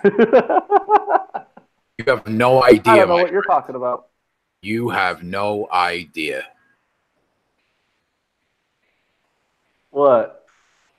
I'm telling Steve, he has no idea how much of an instigator you are. However much of an instigator. That's actually true. However much of an instigator Steve thinks you are, it's worse, believe me. I talk to this kid for hours a day. So much worse than you think.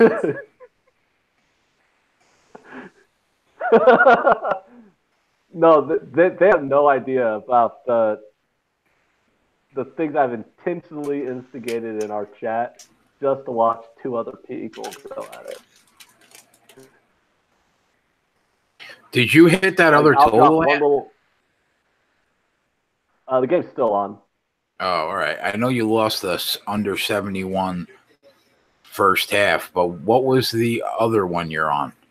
Second half? I'm on Southern Utah, Montana State under 157.5. What about the 108 second half in the Hawks game? That was a loser. All right, so you hit lost them. 105. Yeah, I hit 105. So We're we're literally like one basket away from getting like an overtime to make that a hitter. But so then yeah. you're 2 My- and 2. Steven is accusing me of having my horn showing. I don't know what he's talking about.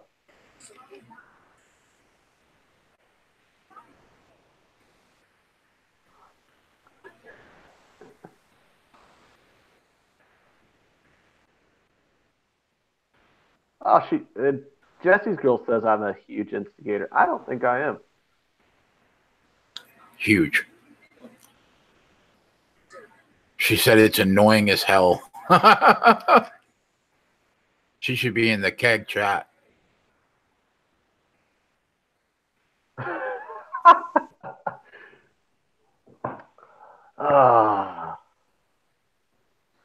I don't know what you guys are talking about. I'm innocent in all of this.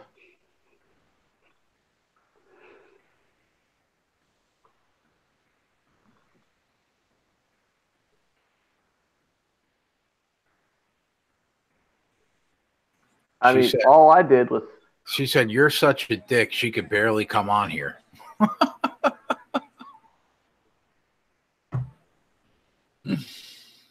Goddamn Anthony.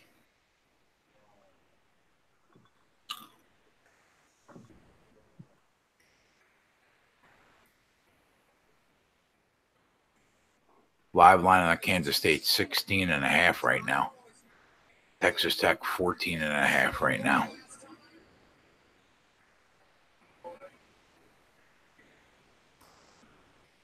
Sacramento Kings Knicks game tipped off. Knicks are up 10-9. Jazz up 13 against the Pelicans. It looks like really early in the third quarter. The Bucks are up 2 against the Suns really early in the third quarter. And whoever took the Spurs -1.5, that looks like a great call because they're up by 17 right now against the Nuggets. Nuggets can. That was Ryan. Yeah, the Nuggets are just not good, I guess, on the road. They're an average team. Jackson State led for 33 minutes and gave it up. Wow, what's going on over there, Twatty? Oh, they're down, or they're up by 1. I don't know what he was laying though, but they're up by 1 against Arkansas Pine Bluff. I mean, if he loses that game and doesn't cover when they led for 33 minutes, that's brutal. That's brutal.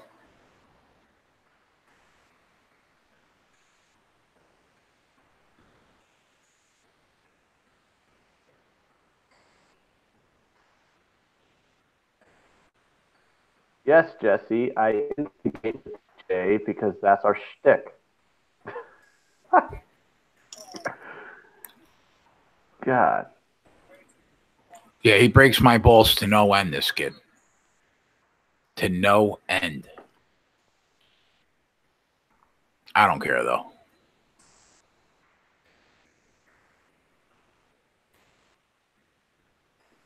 Man, we should have took that Texas. I should have said yes when you said, should we take Texas Tech at 5.5?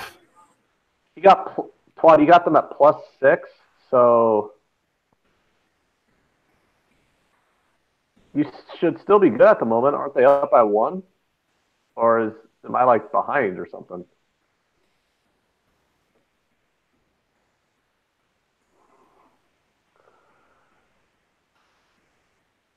You could take Texas Tech live right now -6,000. That's an option. I could have took a Texas Tech live -5.5 points, and you were like, "Oh well, you should wait till they're 3.5, Anthony. That's a better number." And apparently, seconds later, they were -8.5. Apparently, I sound like a South Park character.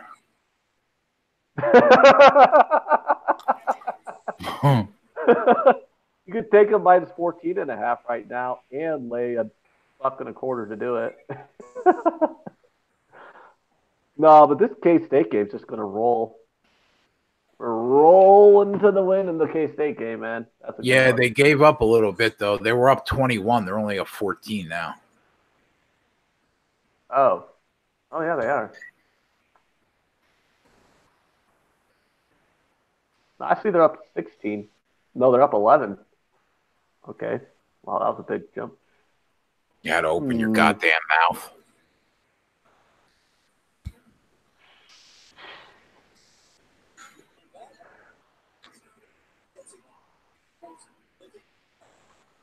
Well, sorry about that. All Lord, right, I Twitter, apologize. Twitter headlines. Luke Oh, did Perry. you see that Michael Cohen? Did you see Michael Cohen's testimony in front of Congress the other day? I did, but more importantly, did you see the 10-minute opening to Saturday Night Live with Yes. hysterical, bro. Ben Stiller? Ben Stiller playing funny. Michael Cohen. It was really funny. And the guy that I love, what's his name? Bill Hader. He was Jim Jordan. Oh, man, he had me rolling, bro. Rolling. I watched Jim it. Jordan was. Jim Jordan was very. That Jim Jordan was very animated during that press conference or during the hearing or whatever. I thought it was funny as shit. When Bill Hader said, "I'm so angry, I almost wore a suit jacket," I fucking almost choked on my soda, bro. Jim Jordan never, ever, ever wears a suit jacket. Ever. You always see him with a shirt and tie.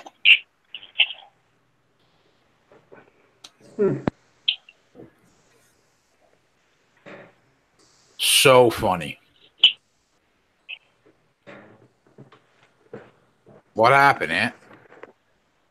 My Bluetooth headphones died. Oh, okay. Yeah, Ryan said Twitter headlines my favorite part of the KegCast. It's catching on. Twitter headlines is catching on. I like it. We already covered how it's absolutely incredible that Pete Davidson, after being engaged to Ariana Grande, is sticking his penis in Kate Beckinsale now, apparently, which is unbelievable. The battle? Yeah, good for him. Looks like a meth head, but I'm happy for him. What the battle of Winterfell means for the final season of Game of Thrones. I have to read this. The remaining cast of Game of Thrones is featured in the latest issue of Entertainment Weekly. The final season of the hit HBO series premieres in April. That makes me sad, actually. Not as sad as the fact that they still don't have an accurate representation of the Lords of the North, but okay, whatever.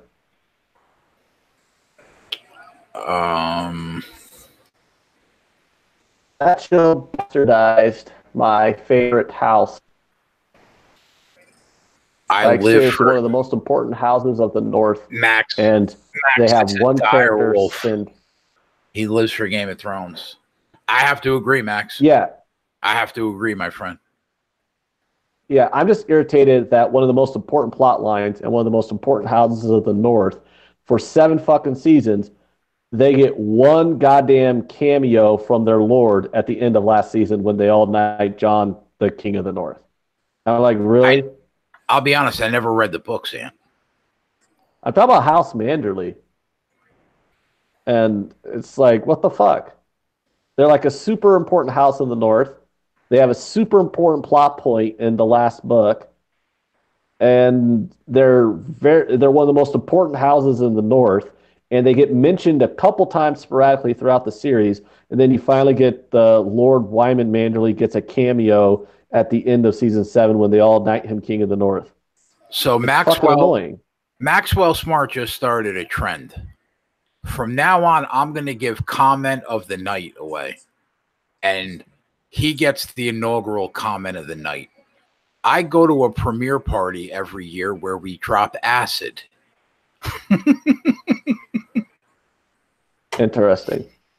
Twatty, with a close second, I've somehow never seen one episode. Twatty, I'm not even quite sure if I want to be your friend anymore. I'm going to have to think about that tonight. After I get off, I'm going to have to mull that over. I haven't decided. But that is fucking terrible. That is terrible. Come on, Twatty, man. You're better than that, bro. I would love to be a fly on the wall at Max's Game of Thrones premiere party, though.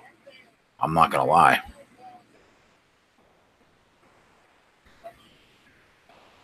All right, back to Twitter headlines.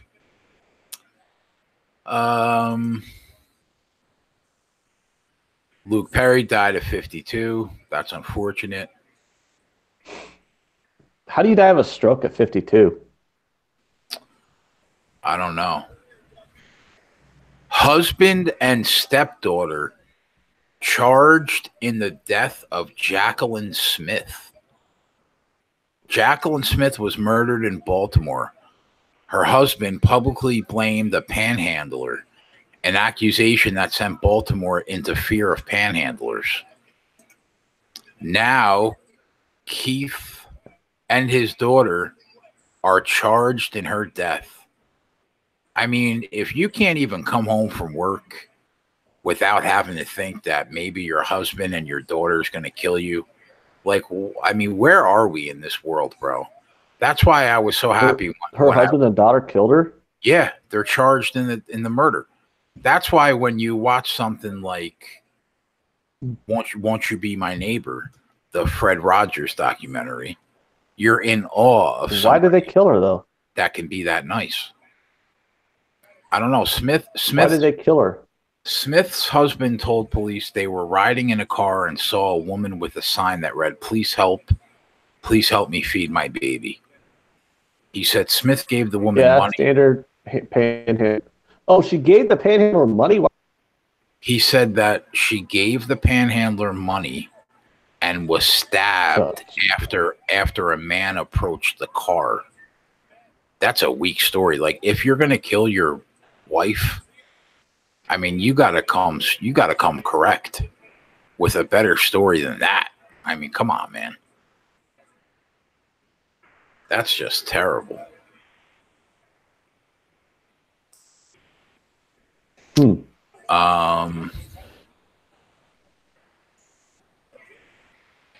HBO's Leaving Neverland Chronicles.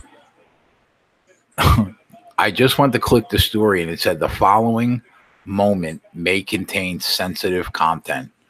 Fucking Michael Jackson, man. Even like a decade. Even like a decade in the grave. And I can't even click on a story without it being sensitive comment.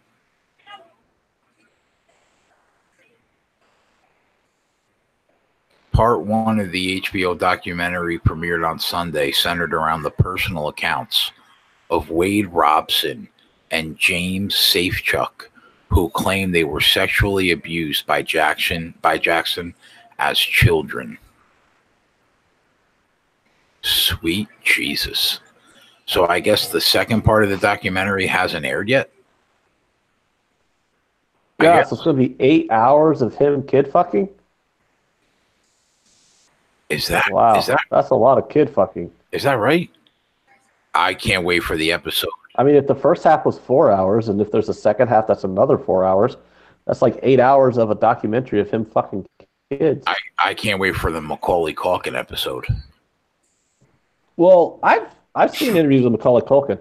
Macaulay Culkin claims that he was not fucked by Michael Jackson. So,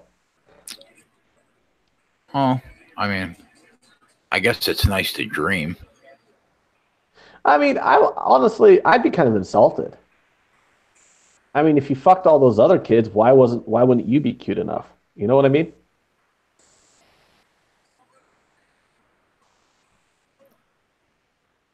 Wait. They are both liars, Jay. I'll send you the documents. About what? I don't know. Jesse says that that Michael Jackson is not a child molester. Oh. Okay.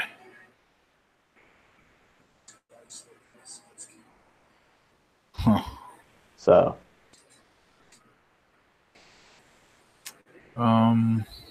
All right, back to Twitter headlines. Let's see what else we got. No news anchors shoving meth rocks up their ass this time around, huh? No, it's a quiet night. Yeah, it's a lot harder when you don't have that kind of shenanigans going on. Here, let me just pops up some. The Chiefs look to move linebacker Justin Houston. All right.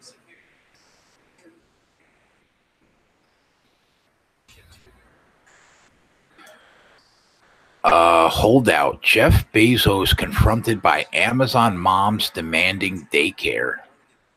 A group of moms at Amazon has been collecting anecdotal evidence to show how a lack of daycare support can derail the careers of talented women who otherwise might be promoted to more senior jobs, according to an email reviewed by Bloomberg. I could buy that. I could buy that.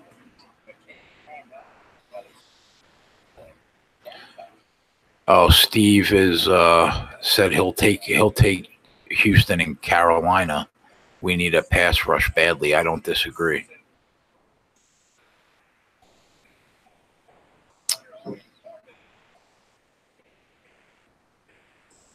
How do you die of a stroke at age 52? A lot of partying. I'm like almost scared to Google what. A lot of partying in your 20s and 30s. I don't know. PlayStation 2 is 19 years old today. Wow.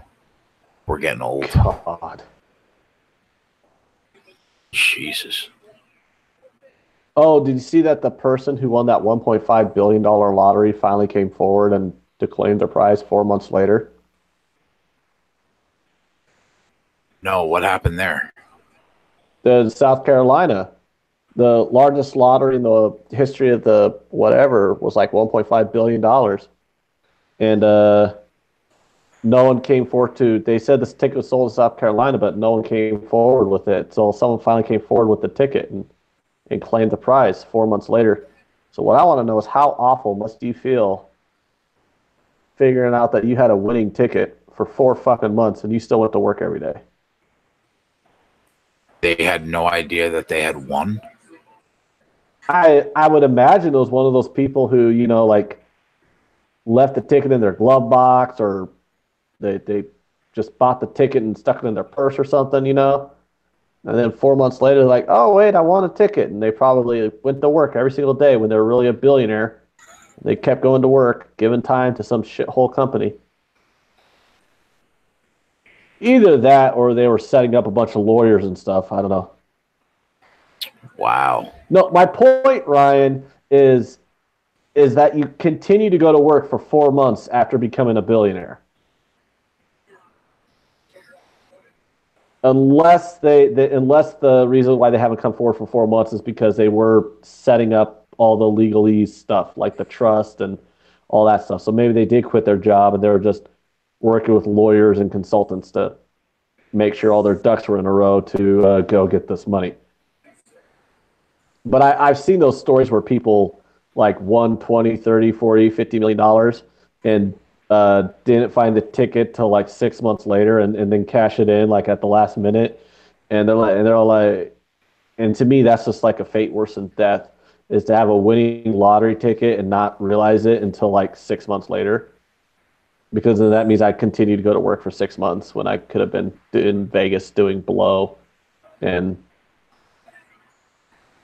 you know, other things you would do in Vegas. So that's pretty cool.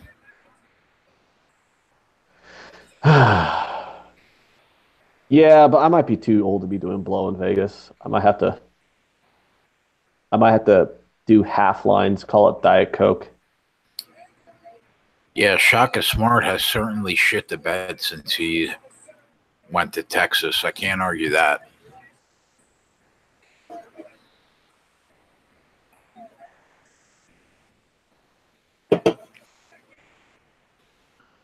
You can get the Milwaukee Bucks -5.5 right now. They're down a point to the Suns. Yeah. Is that a good bet right now? The money line's minus. How disrespected are the Suns that the Bucks money line's still -400? Oh, it's going to change now. Now it's -340. They're down by 3 and they're still -5.5. You got to be kidding me. Texas Tech up 20. So how many times are you going to remind us of that game, Jason? Yeah, I'm sick. Sick over that. Hold on, let me go look at another game here. I'm gonna make the Nets won by 39. I'm gonna make 7 units.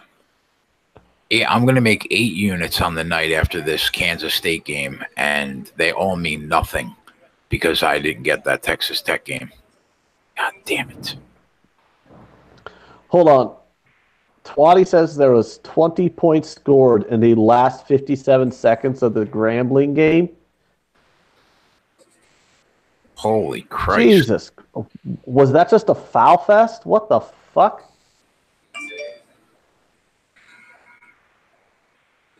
You were on that under. Was that just fucking... Wow. Oh, yeah. 77-75. Kansas State's only up 7. Jesus. Kansas State up 7 with 7 minutes to play. If they lose and we didn't bet this TCU game, oh, that's going to make me not happy.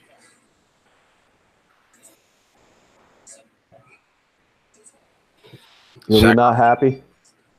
Sacramento's up 8.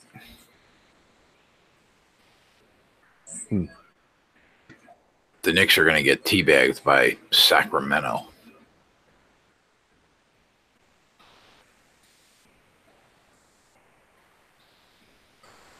That's embarrassing.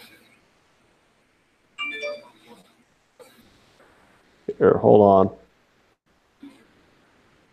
Yeah, I did take Kansas State.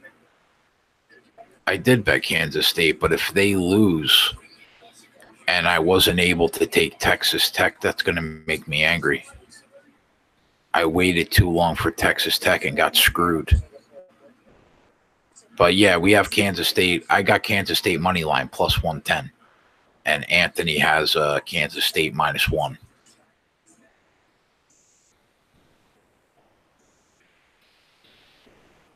If Kansas State wins, it'll be a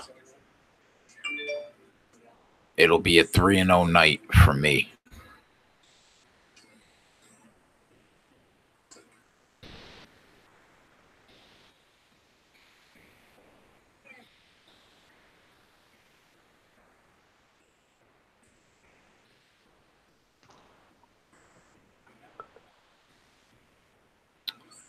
Can't believe I waited too long on that Texas Tech game. That is moderately disappointing.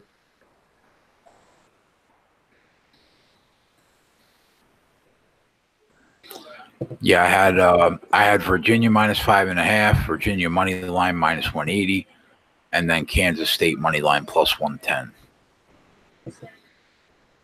Wow, it's a 7-point game. What the fuck are they doing?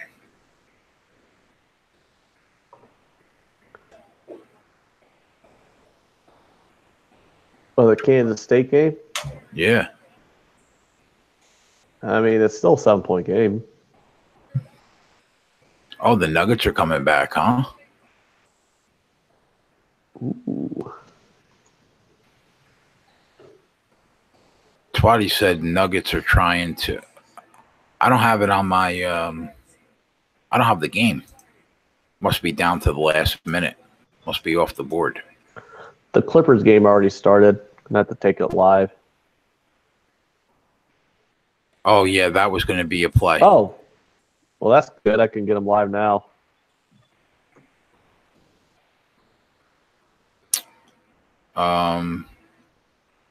What did you say the line had gotten up to? +4?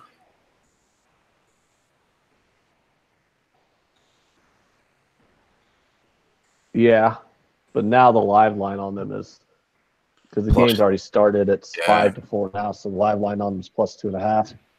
Yeah, so I'd have to wait for like the Lakers to get a basket and then take the Clippers. Yeah, if I can get the +4, I'll take it.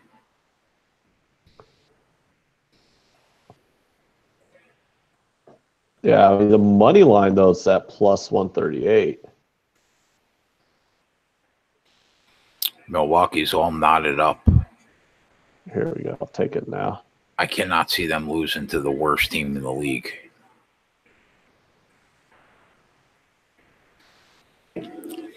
Oh, Clippers are +5.5 right now.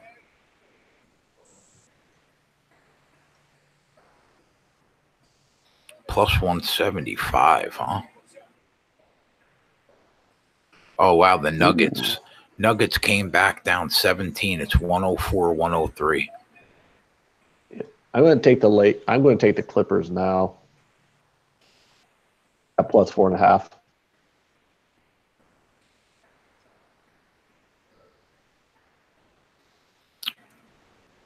Yeah, I'm debating it. Wow, Nuggets got a chance to win this game. That's incredible. If you have the Spurs right now and they lose, kill yourself.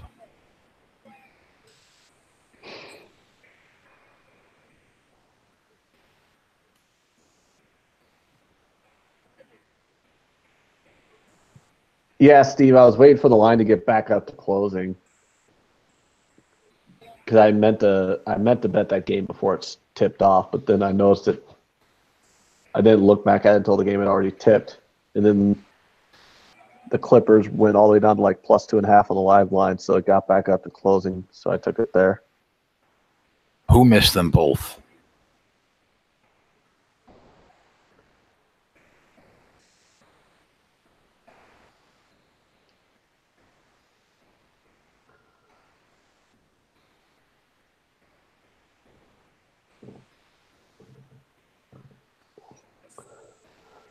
Wow, if you had the Spurs -1.5, this is rough. Yeah. Because the Spurs are probably going to – it looks like the Spurs are going to win. I mean, there's 1 second left and they're up by 1.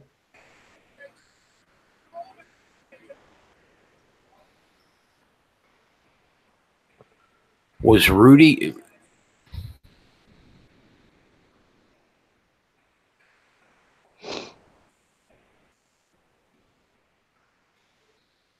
I don't know what's going on right now in that game.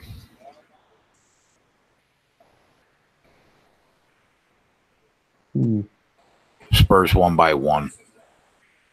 Whoever had -1.5 is absolutely sick. Wow. Up 7. What was that line? Up 17. What was that line 1.5? Yeah, 1.5, and they were up 17 in the third. Wow. Wow. Like, that's rough, and we didn't even bet the game, and we're still, like, deflated by it. That's a rough beat. Well, look at it like this way. What if you had the Nuggets +1.5? You're ecstatic right now. Bucks are up 6 now, -9.5. We should have took that. We should have took that. That's 5.5. what I was actually. You can get the Bucks -9.5, though. Don't you kind of want to take that? No, I don't know. What was the line before the game? 13? Yeah. I mean, knowing we could have just had it at 5.5 makes me not want to take the 9.5. Yeah, but doesn't knowing that it closed at 13.5 make you want to take the 9.5? Yeah, kind of. I see your point.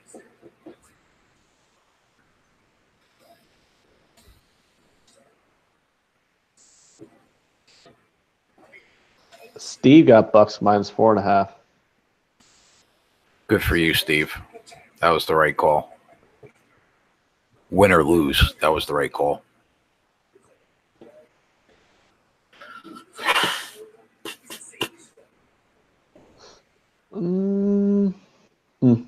Kansas State up 10. I'm going to throw a little half unit.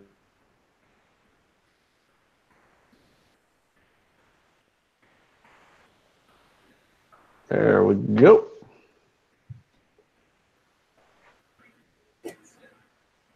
Yeah, I took that one for a half unit.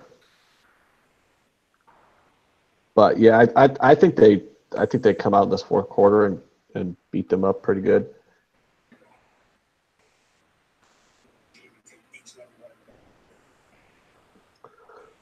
So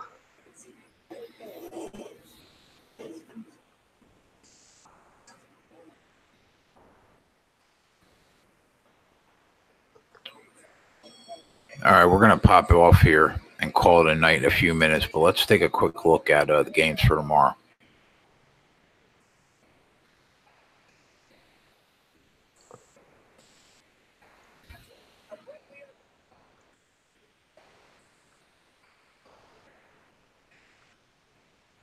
Bucks up 8. I cannot believe I didn't bet that Texas Tech game.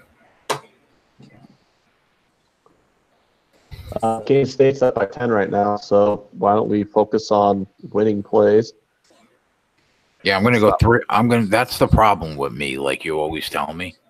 I'm going to go 3-0, and I'm going to toss and turn tonight in bed over not betting that Texas Tech game.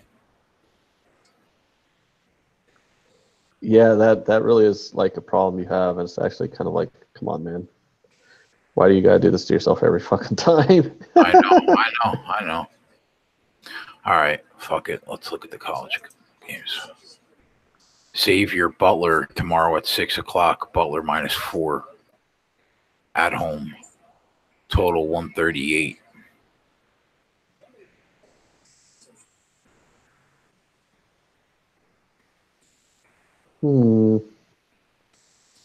Albany Binghamton.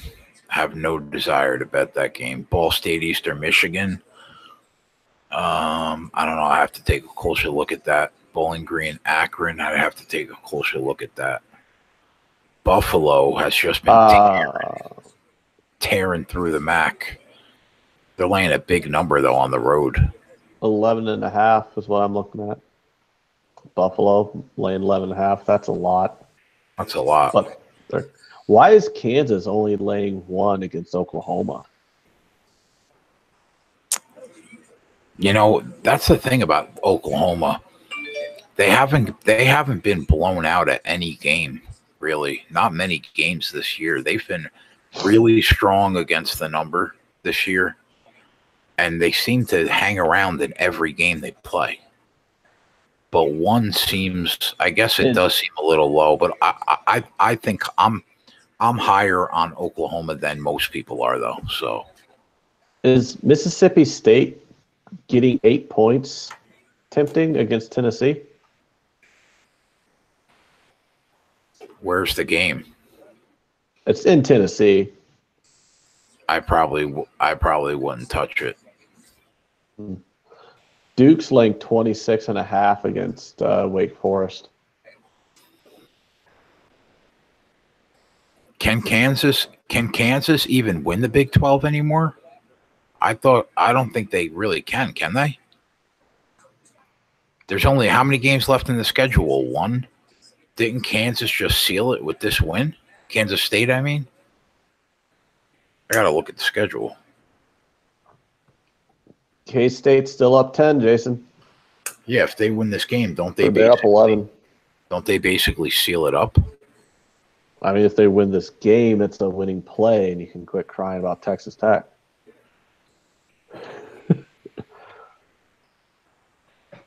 Nebraska's bad, but I don't know if I want to lay 14 with Michigan State. Nebraska was ranked in the top 25 at one point during the year. Then conference play started and they fell off the map. I think that's pretty funny, actually. Yeah, fuck Nebraska basketball. Northern Illinois, Central Michigan. I'd have to look. I have no real opinion on that game right now.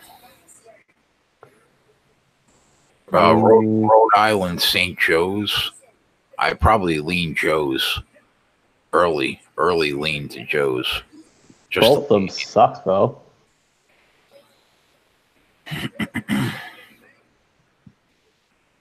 Texas A&M, South Carolina. The number's probably right around right. I don't really see an edge there. Sean wants to talk Champions League, Jason. Go ahead. Starts back up tomorrow. Duke's 26.5. Wow. What do you think about Florida State, Virginia Tech? Florida State's laying 4 at home. I kind of like VCU on the road -5 against George Mason. I have a lean to VCU there.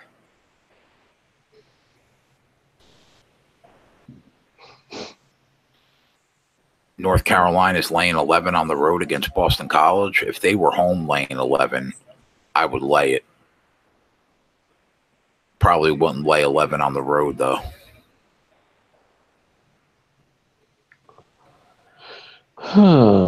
Do we want to take Tottenham draw double chance tomorrow against Dortmund?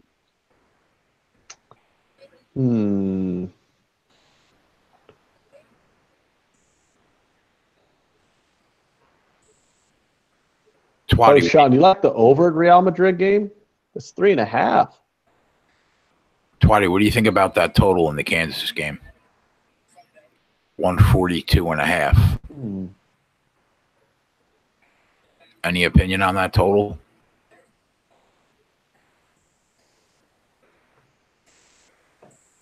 Wow.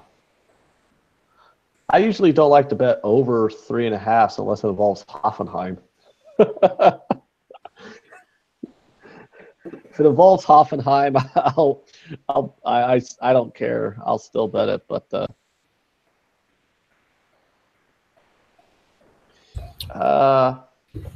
yeah, Ajax can score. I mean, I could see it being a 3-2 game. Ajax has a tendency to not be great at defense. Yeah, I think I agree. It probably goes over 142. Kentucky's only laying 5 on the road against Mississippi. Lay it. Hey, Sean, what was the score in the first match against PSG and Man U? I know PSG won the game. Was it like 1-0? Does PSG lead this match 1-0 on aggregate? I can't remember what they lead it on.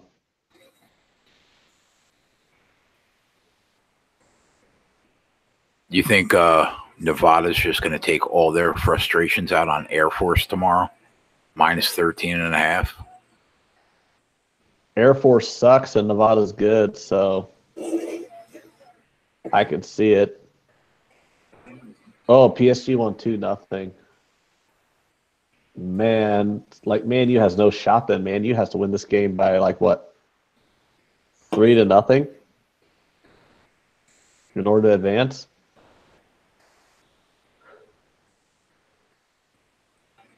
I think Nevada's overrated, though. I don't think they're as good as their rankings has been this year. I mean, they were ranked above Texas Tech for most of the year. That's crazy.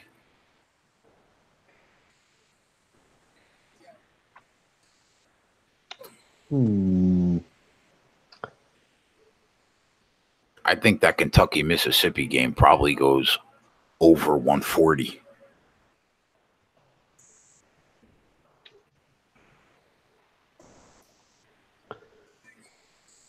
think Dortmund Tottenham go over 3.25? I have no opinion on that.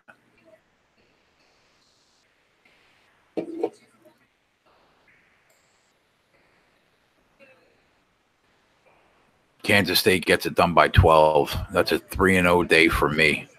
What'd you end up the day on? Who, me? Yeah. I don't know. I saw games going, dude. Trying to talk Champions League tomorrow. Well, what are you right now? I won Don't on count. Virginia. Yeah, well, Kansas State. Together we took Virginia money line. Together we took Kansas State, so that's 2-0. You took. Well, I had Virginia money line and Virginia spread and Kansas State. That's and 3-0. I lost the 2 totals in college basketball, and I lost the second half total in the Atlanta game. So you lost all 3 totals.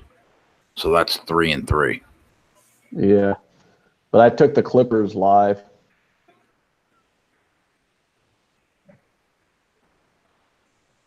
Well, that blows. But at least we're even. So we'll finish up a unit on the night if the Clippers cover. If not, we'll finish down a unit on the night on the show. I bet I laid the 5.5 with Virginia, but it was pre-game because that's the play I sent out. So I'm not going to count that.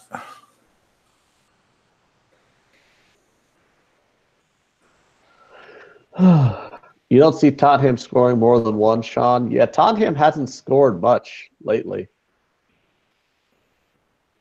Although Dortmund's been looking like dog shit lately. But a lot of people want to take Dortmund at this price. It's kind of weird. Although Dortmund has to win this game 3-0 in order to have a shot to advance.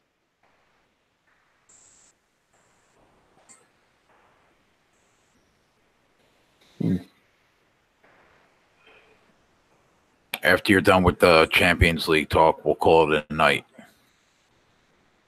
Well, it's a little bit more difficult because it's the second leg, so it's all these games are on aggregate. You know what I mean? Yeah. So they take the combined score from the first game and the second game. So this is basically these games are all basically the second half, essentially. Got you. But you also got to take into effect away goals is like a thing too. So because if they both finish tied in goals after the 2 games on aggregate, then the tiebreakers whoever scored the most away goals. So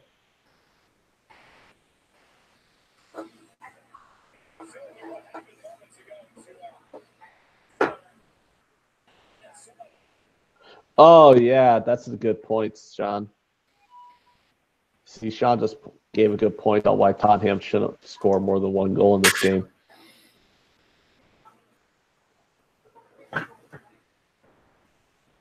So why won't you just take the Tottenham team total under 1 at plus 120? Well, it'd be better if the team total was under 1.5, I guess. What's your work schedule tomorrow? Are you going to be around? What? You work tomorrow or you're off? I'm off at 5. All right, so there's a big slate of games, so we'll definitely be on tomorrow. We're already up to KegCast 19. Plus the 4 fight casts. That's 23 shows already.